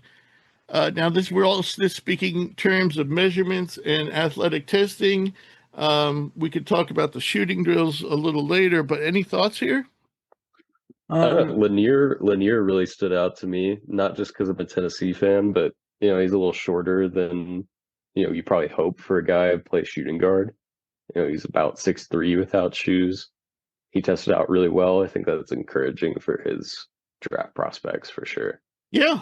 I've had Chaz kind of like a borderline first round pick pretty much all year, and I feel very comfortable. Maybe he might even sneak into the first round now.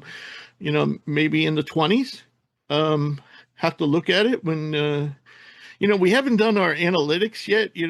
We have special analytics, which require a lot of stats processing, and had some trouble getting the stats this year, which is one of the holdups for our publishing a draft board.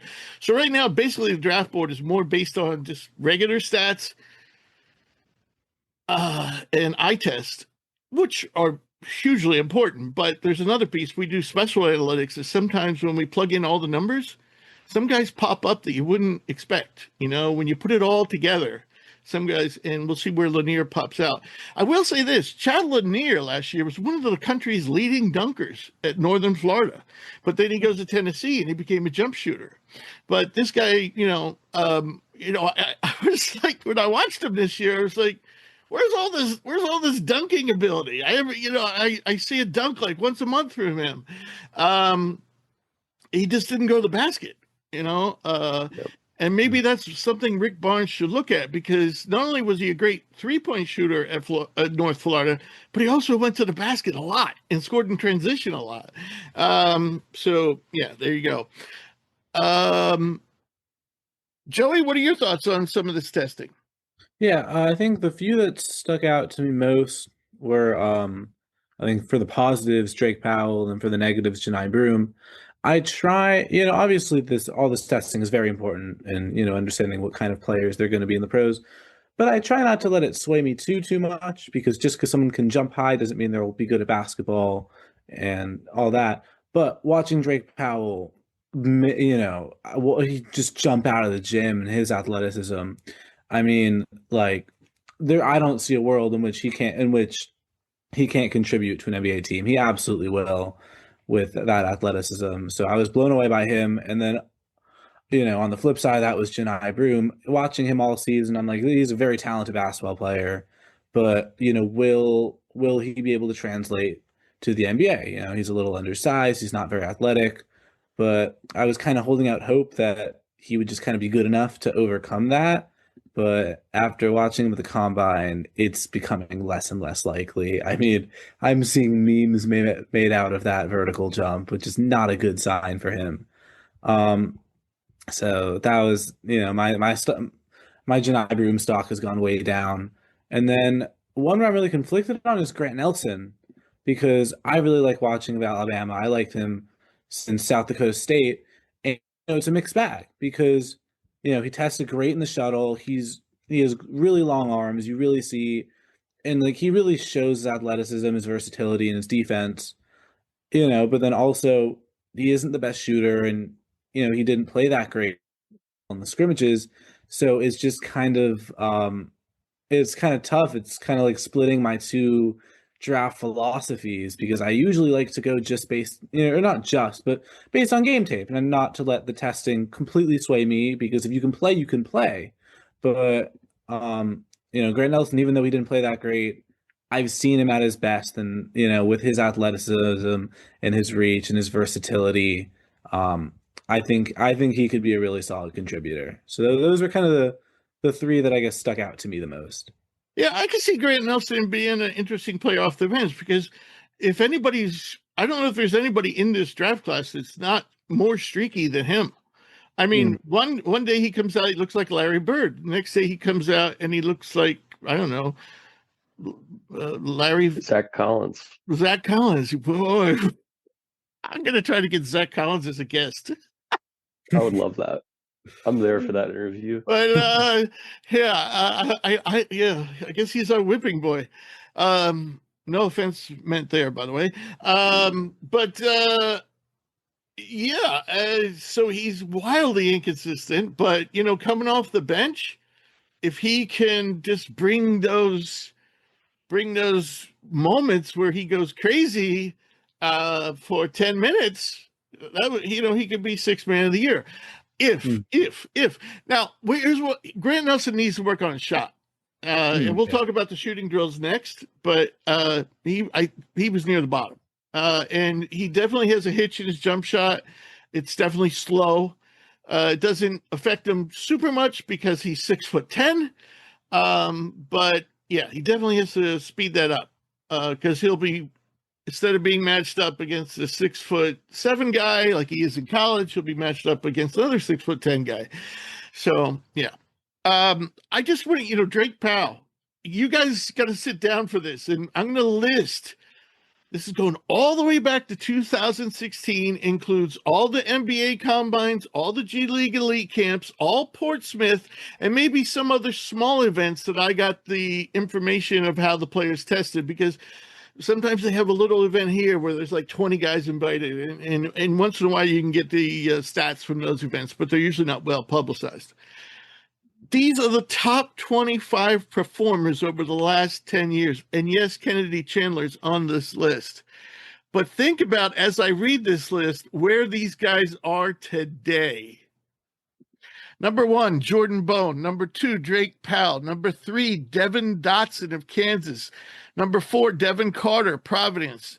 Number 5, Jalen Harris. Number 7, Lindell Wigington. Number 8, Chris Clemens. Number 9, Javon Small in this draft class. Number 10, you'll love this one, Max McClung. Number 11, Dalton Connect. Number 12, Joel Bolomboy.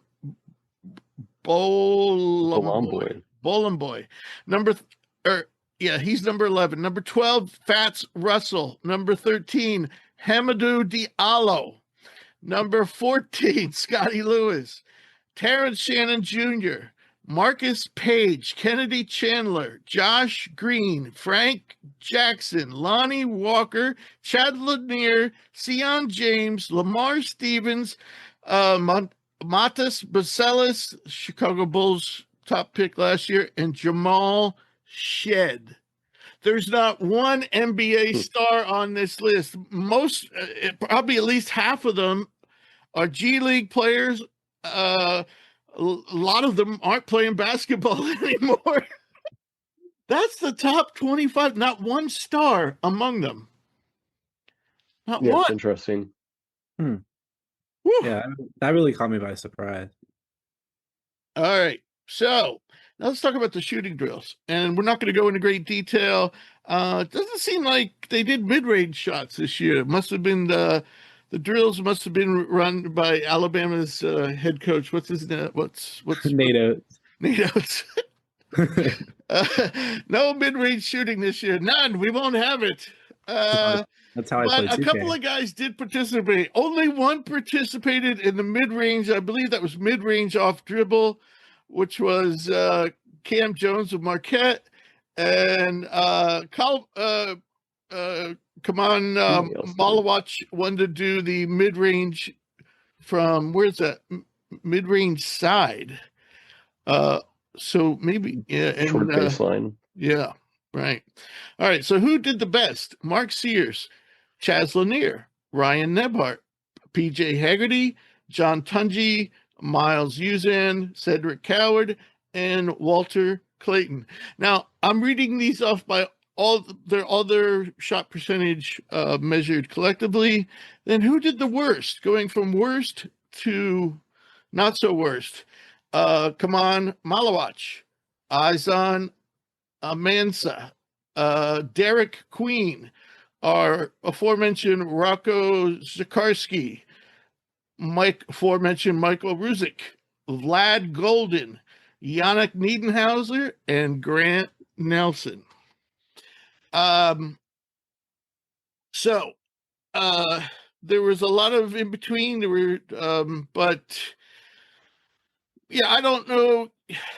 I mean, one of the tests they give them is 25 foul shots. I mean, I don't even know why they bother. They have a sample of how these guys shoot foul shots under pressure at the game. So that seems pretty unnecessary. I would like to see more of a selection of including mid-range, and then you might have a good sample. But and Con Knippel participated in these, even though he's had that bum ankle. I'm just looking to see where he finished on the list. Obviously, he wasn't at the top or the bottom, very top or very bottom. He is toward the top. Just give you some of the numbers. His overall shooting percentage was 66. Compare that to Sears, the top shooter, his overall shooting percentage was 82. So Knippel was better than average. I'd say the average around here is about 60 to 65%, somewhere in that range. Any thoughts on the shooting drills? I was happy to see Mark Sears do well. I feel like, he struggled a little bit this year. I mean, at least compared to last year, and especially with his height, I feel like people were starting to write him off a little bit. But I think he's such a good shooter that he'll find a role in the NBA regardless. I mean, I think he could absolutely be a Cameron Payne kind of guy. And so I was glad to see him have a good shooting day. Okay. All right, so let's talk about the game action. And some of these guys there's only 5 guys that made it from the G League Elite camp. Sometimes there's as many as like 7 or 8. Only 5 guys made it up here. So with some of those guys, I included what they did at G League Elite camp to earn the invite. And who tops my list is one of the best performers in the game action, Mackenzie Mbako. He scored 41 points in 2 G League Elite camp games on 12 of 25, including 7 of 13 deep. Followed that up with 31 points, 16 rebounds in 2 games at the Combine on 6 of 13 for deep. So that means he averaged 18 points per game and made 50% of his threes on high volume. Now, I wish Josh was here to comment. He's seen Mbako up close. And he knows his game well. I know Mbako has shown flashes of being an NBA scorer, but he never quite fit in with the Indiana system. He also has shown that he needs to improve on defense. But I think at this event where he had free reign and he wasn't stuck in a constrictive system, he showed that, man, at his height, and he didn't test very well athletically, but the guy is like 6'8", 220, 230, and he has a nice jump shot. I really think he improved himself here. Another guy who kind of came out of nowhere, and this shows what you can do in the games, because he did not test well. He did not test well athletically, but that's Lachlan Olbrich out of the Australian NBL. He is, of all the draft prospects in the NBL, is the oldest. He's an automatic qualifier for this draft, so whether he likes it or not, he's in this draft. But he was also the most productive. If you look at all the young guys in the NBL, most productive. He is a blue-collar, inside scorer, mostly rebounder, and he did the same thing in the G League Elite camp and at the Combine. Let's see here. He averaged at the Elite camp, he averaged 16 and 9. At the Combine, he averaged 14 and 11. Interesting how his numbers drop. Level of competition goes up, your numbers drop a little. Overall, though, he shot 59% from the floor. Didn't make a three, but he only tried two, but he did shoot 79% from the free throw line, though that is much better than he shot in Australia this year. I think Albrook went from being on nobody's consideration as a draft pick as a possible second round pick, as a draft and stash, especially. That adds some value. And then we talk about Maxi Renault. And you know what, Cam, I'm going to tell you, I think, and Joey, I think if Maxi Renault would have played day two, he could have challenged on ESPN's draft board. He could have challenged Cooper Kupp as the number one draft prospect in the draft. I mean, he moved up 10, 15 spots just on one game. Just think where he could be if he played two games. All right, the French big man in that one game recorded 20 points and 9 boards on 7 of 12 shooting, including 2 of 5 from deep. Now, Max, if it wasn't for a guy named Cooper Kupp, Maxi Renault would have been ACC Player of the Year. So all I have to Cooper Flag. Yeah, Cooper Flag, excuse me. Yeah, I've been ranting so much. I'm just words are just flying out of my mouth. But if it wasn't for Cooper Flag, yeah, Renault would have been Player of the Year in the ACC. So I don't know where Giovanni's been, but yeah, he's a hell of a good player. PJ Haggerty was prolific. He averaged 17 points, 7 rebounds, and 3 assists per game. The only problem is he had 7 turnovers in 2 games. That's a little too high. Miles Bird tested very well, and he really was productive in the game in an all-around fashion. In 2 games, 24 points, 5 boards, 8 assists, 4 steals, 4 blocks. Also made 50% from the floor, 49% deep. I'm going to finish off by talking about a couple of foreign players. Alex Tui, another Australian player. He's a 6'8" forward, probably could play small forward or power forward for you. 24 points, 10 rebounds, and 4 steals in 2 games. 62% from the field, 50% from deep. Nice numbers. He's been, to me, a good candidate for the second round, and I just feel more comfortable with that opinion right now. 19-year-old Greek Nicholas I thought you lagged, Rich. No, I didn't lag. I was just like, I think it's Avdilas. And again, ESPN didn't spend much time on what was going on in the games and how to pronounce their names. And I must admit, this kid was on my draft board only because of his age, and he has been doing well in the Greek league. I haven't seen him play up until the combine. So, and he wasn't in our top 200 for sure. Anyway, he was quietly productive, showed some nifty moves, nifty passing. Yeah, he had 2 games, 21 points, 14 boards, 9 assists for a big guy. 6'8", shot 40% from the field, 40% from deep. I was impressed. I think he won't stay in this draft, but he's definitely a kid to watch in the future. Is definitely now in our top 200. Again, another example. You know, if you haven't been watching the Greek League this year, like you do, I hadn't. Yeah, this guy caught my eye. Others who performed, Chinese big man, Hassan Yang. You know, he didn't get a lot of minutes. His numbers weren't huge, but if you look at his productivity for the time he was in, it also showed to be a nifty passer. Not your traditional Chinese big. He's more slender, you know, but he's like close to 7 foot, been putting up huge numbers in China. I think he has a chance to be a second-round pick. Ryan Nebhard did very well. G League Elite Camp did well in the combine.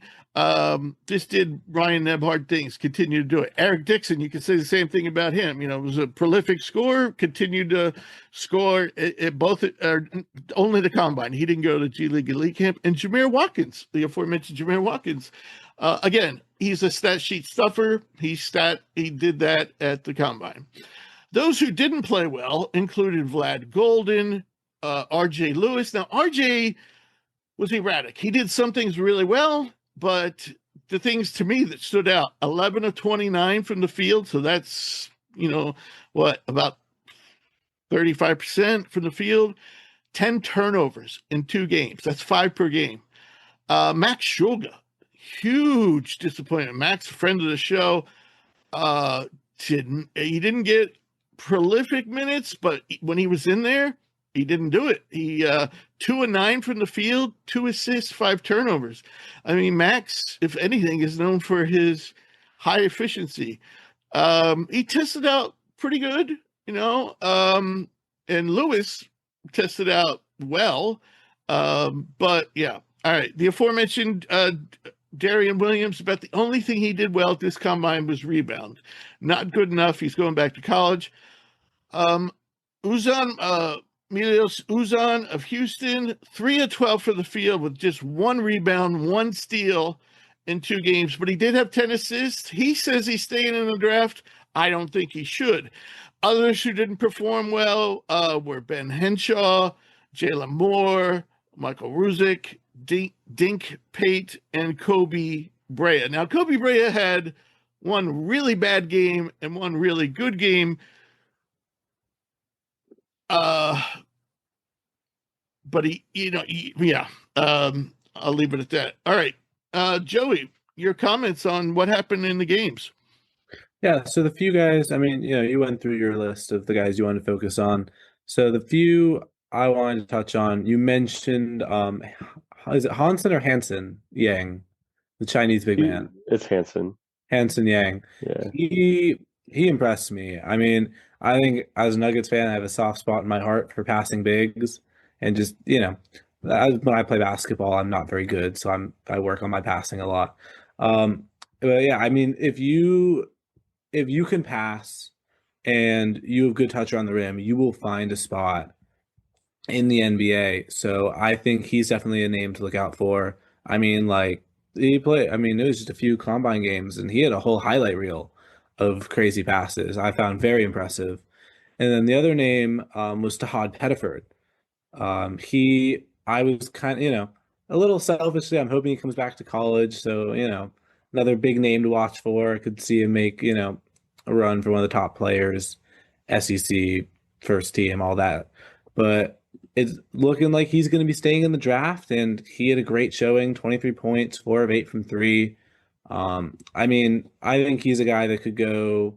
Rich, where do you have him on your board? I'm thinking, was it for or late first, early second? Pettiford? Yeah. I have him mid-30s. Right. I mean, I think he's a guy you could draft and immediately put as one of your bench scorers, 6-man. I mean, we're seeing nearly every great team in the NBA right now. I don't think he's going to stay in, personally. Really? I didn't think so at first. At first, I was assuming he'd throw his name in the hat, and then come back next year or dominate at Auburn and then go be a lottery pick. But the more I watch him, the more I see him play well. Well, I think he's staying in for sure. He also tested out very well athletically. He had a great game 1, but then game 2, he had one of the best games in the combine, and he had one of the worst games in the combine. He tested out well, but he's small. I don't know. I mean, maybe he's a late first rounder, but I don't see any better. I don't see any better than that. Yeah, I mean, I was initially thinking he'd come here, test out, and the feedback he'd hear is, yeah, you could go late first now, or you could come back, dominate at Auburn, make a lot of money, and then be a lottery pick next year. But so that's what I thought he'd do. Now I'm not so sure, but I think if he does stay in, I mean, we're seeing now all the best teams in the NBA have a guard 6-man, someone to come off the bench and get you some buckets. And I think that, a lot of rebuilding teams that really need that firepower to try and make that extra step, I could totally see them trying to grab him as their 6-man, guy. He's just a scorer. Yeah, but money-wise, doesn't it make more sense to come back, he'll make more money at Auburn this year. He could improve his draft spot. Yeah, I don't know. I kind of see it more as the flip nowadays, Rich. Like, sure, you can come back to college, make a little bit more money, but I think there's something to be said for actually getting to a better team. I just think there's so many guys You that, think the Delaware Bluecoats are that better team? I think Auburn could beat the Delaware Bluecoats. well, maybe. I don't know. I think there's a lot of playoff teams that have picks in this year's draft that are looking for guys that can actually play minutes for them. I just Right, think but there's I'm some wondering, value to do you making a little bit less develop? upfront. I don't know this. I would love to know this question because I've never played in the G League and I've never played in the NBA. And so I would love to know, is it better to play 30 minutes twice a week at Auburn versus spending most of your time playing in the G League? And you probably play about 25 minutes a night, maybe twice a week, and then maybe getting called up to the NBA to play 20 minutes here and then not play for a week. Play 20 games. Yeah, exactly. I think it You depends. really develop better in that environment? I don't know. I don't know. And also, it depends on the fit. I mean, going back to the Nuggets, we took Christian Brown in the 20s, his rookie year, and he was a rotation guy. He was a Christian very Brown's a lot beneficial bigger. player. Christian Brown's a lot Right. better, a lot better defender than right. Beneford will Realistically, ever be. too, with Brown, I would say on a lot of other NBA teams, he would have been a G League player right out the gate because he kind of got into a situation where they needed rotation guys. He got a little bit more he didn't play a opportunity. ton his rookie year. It was the second year that he played. It's when Brown left is when he got the big minutes. Well, he played minutes in the playoffs, though. Yes, he did. He did. I did, but it was more like 10 minutes a game. But I don't think Beneford. I don't think Beneford's going to do that because all Beneford could do right now is score. No, that I can agree with. Right. My point is Brown has more of an all-around game. Yeah, he has a more right. Wider range of skills for sure. Yeah. My point is that it's not a given.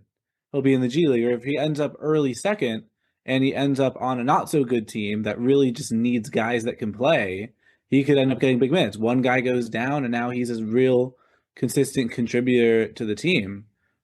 So yeah, I think there may be something to be said for that. And also, yeah, maybe he goes to college, makes a lot of money, and becomes a draft lottery pick next year. Or maybe he goes back to college and he tears his ACL and his draft stock plummets, and now he misses the league. Maybe he's on a G League contract or maybe he's on a two-way contract. He's making $500,000 a year. He tears his ACL, and next year he gets nothing while he's recovering. There's risk all around. That's fair, but what I'm saying is he could be losing $1 million to $2 million this year, and he's still only 19 years old. For me, playing twice a week in college for one of the top programs in the country is a lot more fun than going to the G League. Look, I don't think anybody could disagree with that. Right, and I think he should come back. I mean, he'll be one of the top players in the nation. He'll be one of the top guys in the SEC. Why would you not? See, he's already earning life-changing money. Right.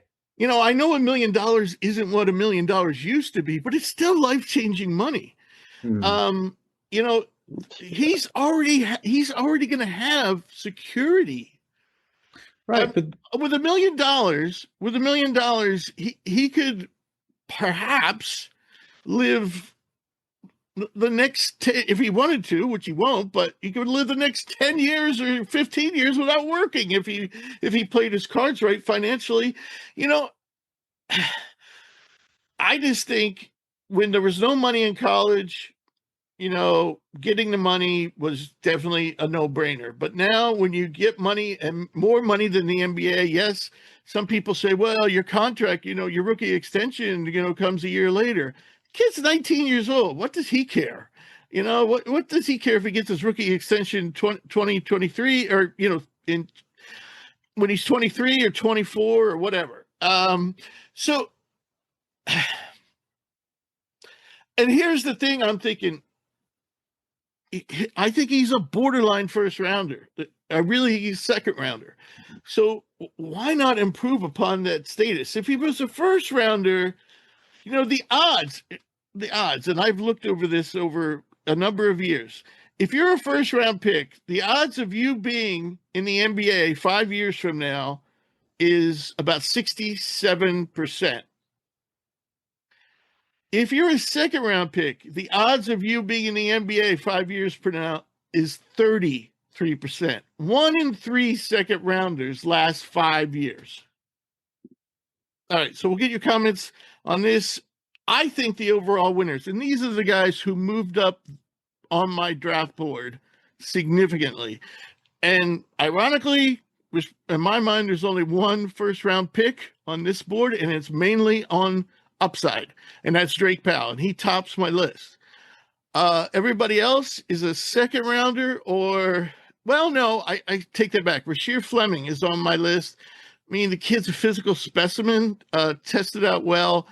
I know he didn't play, but I still think he's a mid to late first rounder. Everybody else is a second rounder or probably won't be drafted, but they definitely moved up my draft board. That would be Mackenzie Mbako, Lachlan Aldrich, Jameer Watkins, Miles Bird, Yannick Niedenhauser, Sion James, Alex Tui, PJ Haggerty, Nicholas Abdal. I'm not sure how you say that. Abdallas, Ryan Nebhard, and Tahad Pettiford. So we talked a lot about Pettiford. Nebhard's a great example. Played solidly, tested solidly, not great, but he's really small. Measured, I think under 6 foot.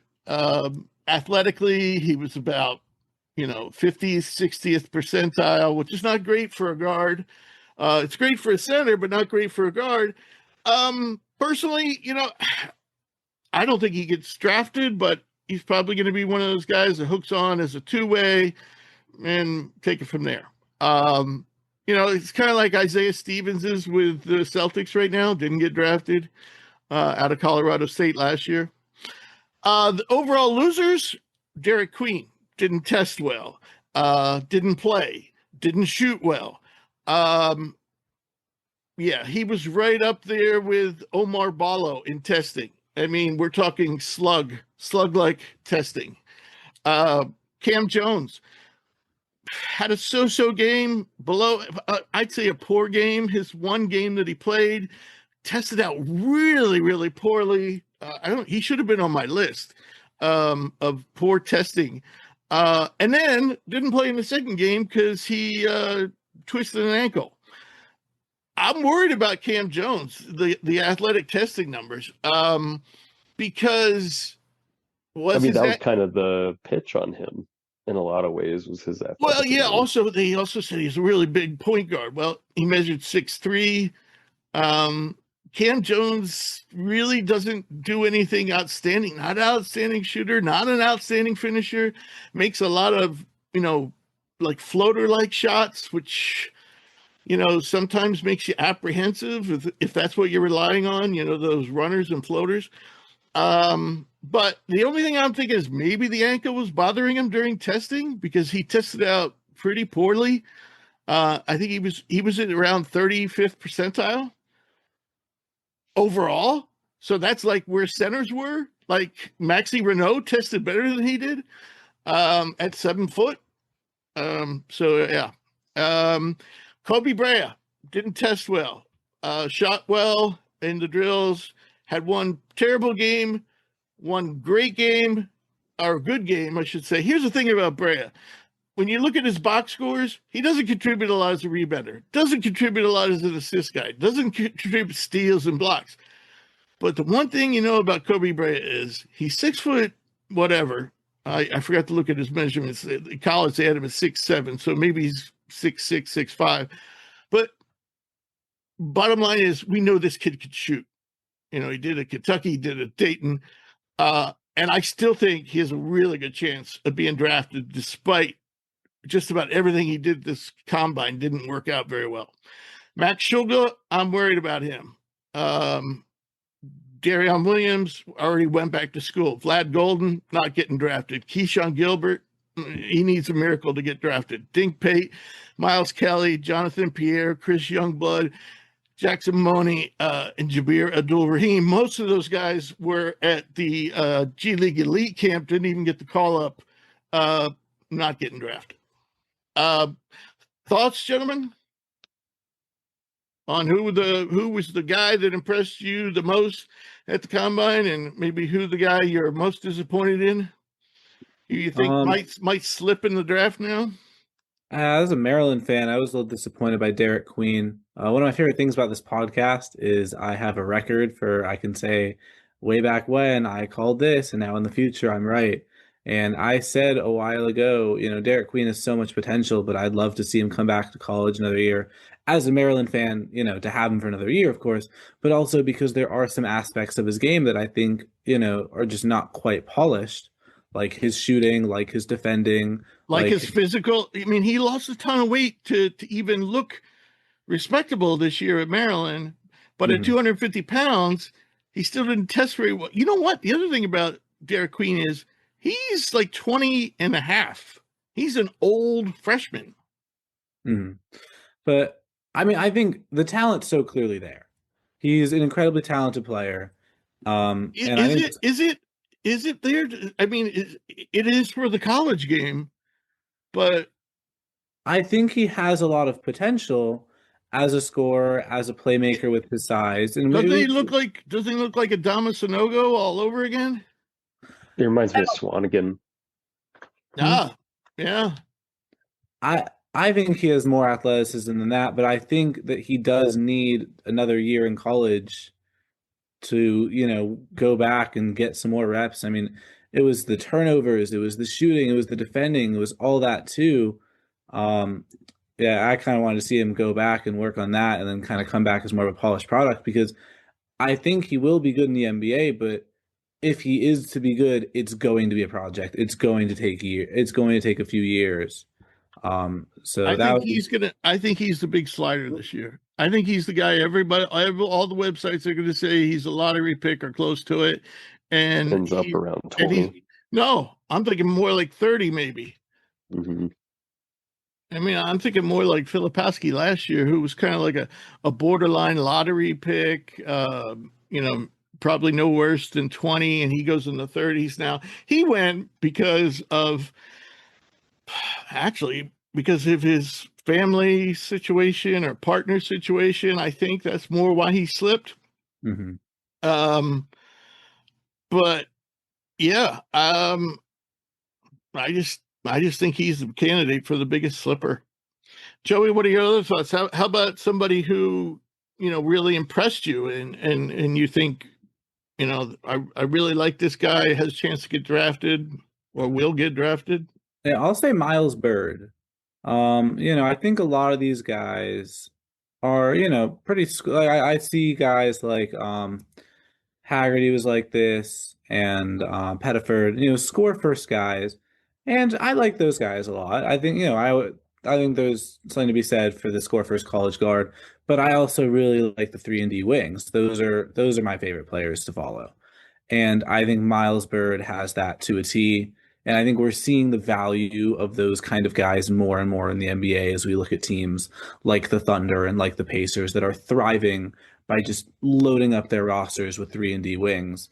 And I think Miles Byrd really fits the criteria. I mean, he's a great on-ball defender. He can knock down the 3-ball.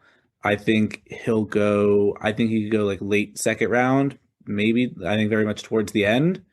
And I really think that he could work his way, might not be instantaneous, but he could work his way into a really solid bench rotation defense spot, kind of like we see in OKC. Right. Before I tell you, Cam, or go to you, Cam, with your thoughts on the biggest winners, biggest losers, I want to clarify, not everyone on the good list moved up my draft board. I will say that Pettiford probably stayed right where he was because he didn't do anything that I didn't expect. He tested out really athletically. He did have that fantastic first game, and that's why I put him on the list. But personally, he didn't do anything that I didn't already expect from him. So he's about the same place he was. Cam, your thoughts on the biggest winners and losers at the combines? I mean, I think Mbako has to be the biggest winner. I think just his overall performance, just measurables wise in the games, he looked great. A guy that I kind of have a soft spot for that I think improved his stock was Tui, Alex Tui. I think as a little sneaky second round pick, pretty fun draft and stash option for a few teams around the league. I like the way that he played in the games. So pretty amazing how the Australian players dominated the international. I mean, we had some players, but the guys from basically the continent of Europe didn't come over, but they're going to be tested over in Europe. I guess it's the Aussie guys are tough, man. They play tough. They're willing to do dirty work. And a lot of them are good shooters and good passers. Yeah. Yeah. How about guy who you thought, he didn't do what I want, and his stock he might fall right out of the draft, or he's going to fall from the first round to the second round? Yeah, I think Cam Jones, we already kind of hit on it. I think, even over the past 2 years, he's been a guy that I expected to kind of improve his stock, throughout the process, and it just hasn't really come together for him. I think throughout most of this year, he's been mocked around, in the first round. I don't know if that's hell. I saw one guy in The Athletic had him as a top 10 player. I saw that too. Yeah. That was the former NBA exec. What's his name?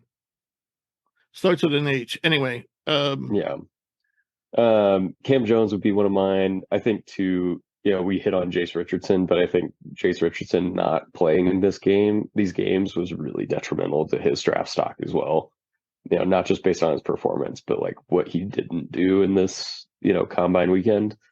I think if he doesn't fall out of the lottery, I would be pretty shocked. Also, as a small guard, I mean, he tested out well, but he wasn't up there elite. And usually the smaller you are, the more elite you have to test out. Well, and you do. You're able to do the quickness drills a lot better. You're able to do the drills that require, lateral and backup movement, going backwards. The sprint, you usually do well. Even the vertical, you got that much less to drag with you, because they're usually not muscular guys. By the way, that's, Sion James, he's one of the more muscular, powerful guards. And for him to test out the way he did, that's something else. You know what he is to me? He's like Kadari Richmond. He has the potential to be Kadari Richmond with a jump shot and the ability to actually run. Kadari Richmond is really a center in a guard's body, and he has the athleticism of a center, and he loves to play in the paint. And, but Sion James has that similar build, but yet he's athletic and can shoot. But, the funny thing about Sion James is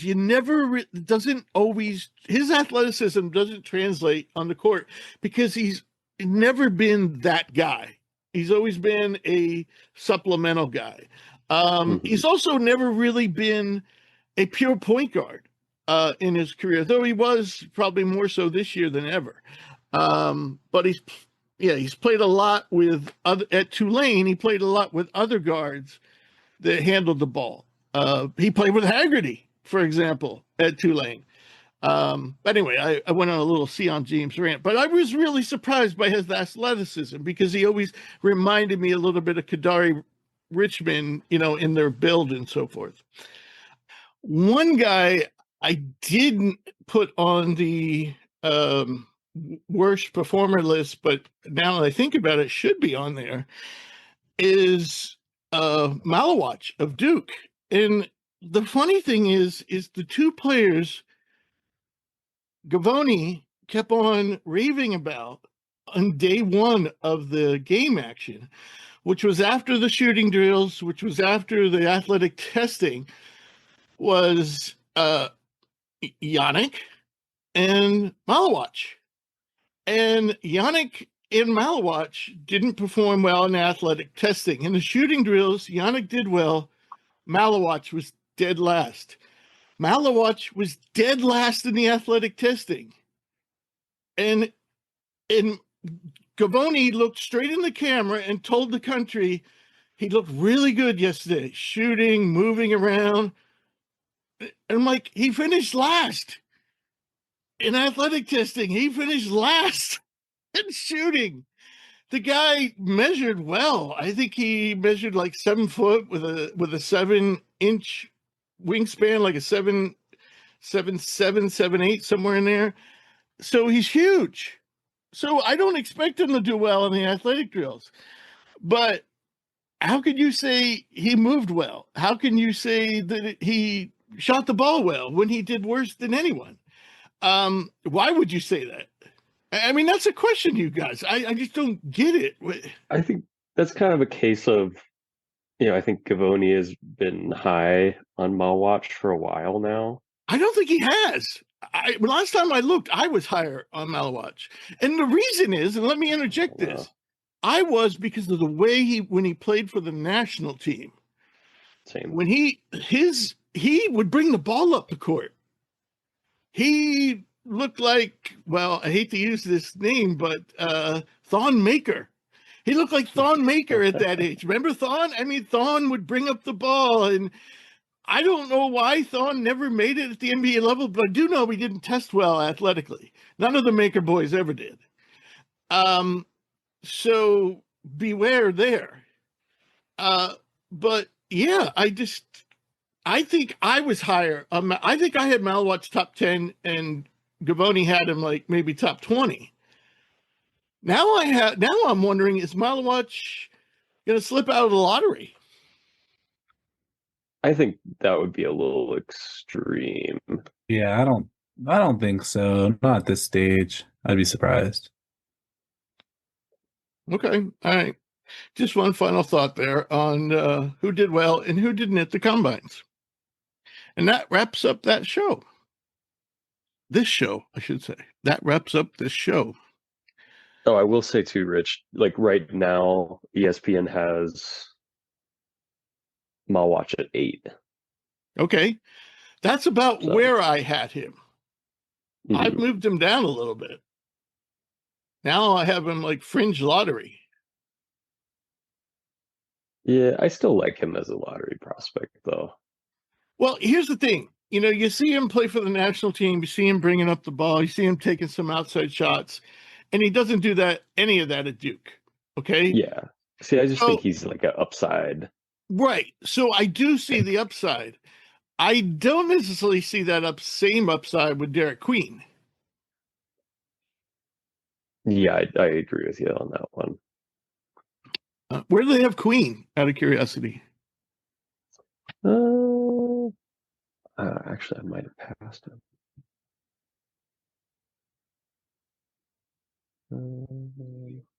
10. 10. I have him low 20s and have right even ahead of Murray Boyles. I have him more. Murray Boyles is better. I agree.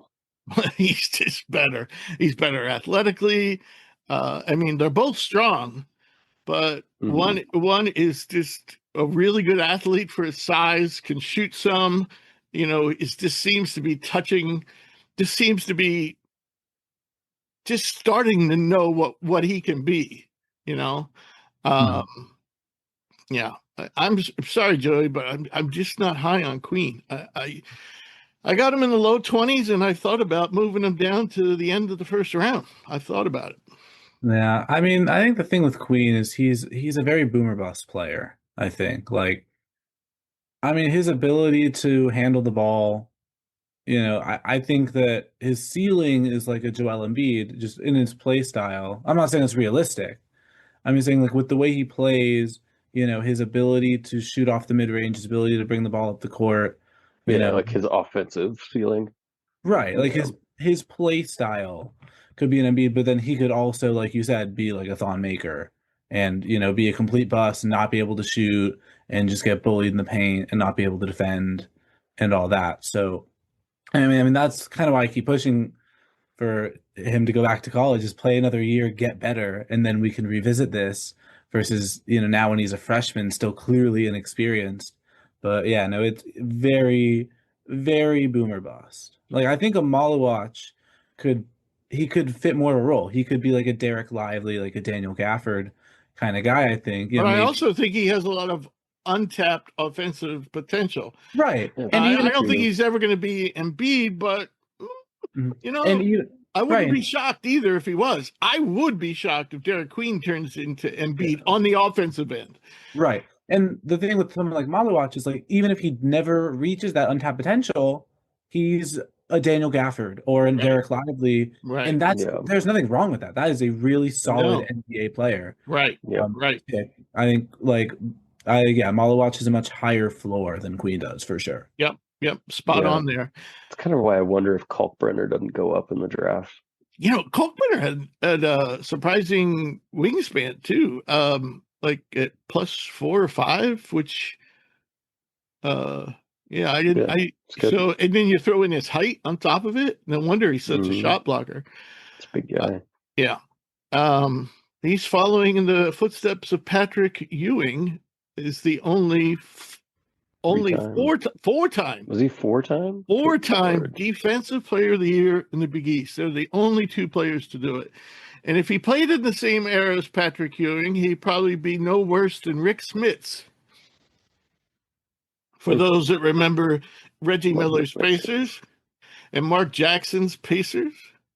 All right, so that wraps up this show. We're going to do a NBA show, strictly NBA show as well this week, which will come out right after this one. So there you go, folks. I want to thank our guest, Silas Demary Jr., and I want to thank all our listeners.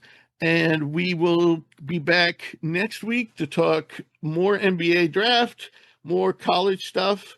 And yeah, that's it. We'll say goodnight. Say goodnight, guys. See y'all.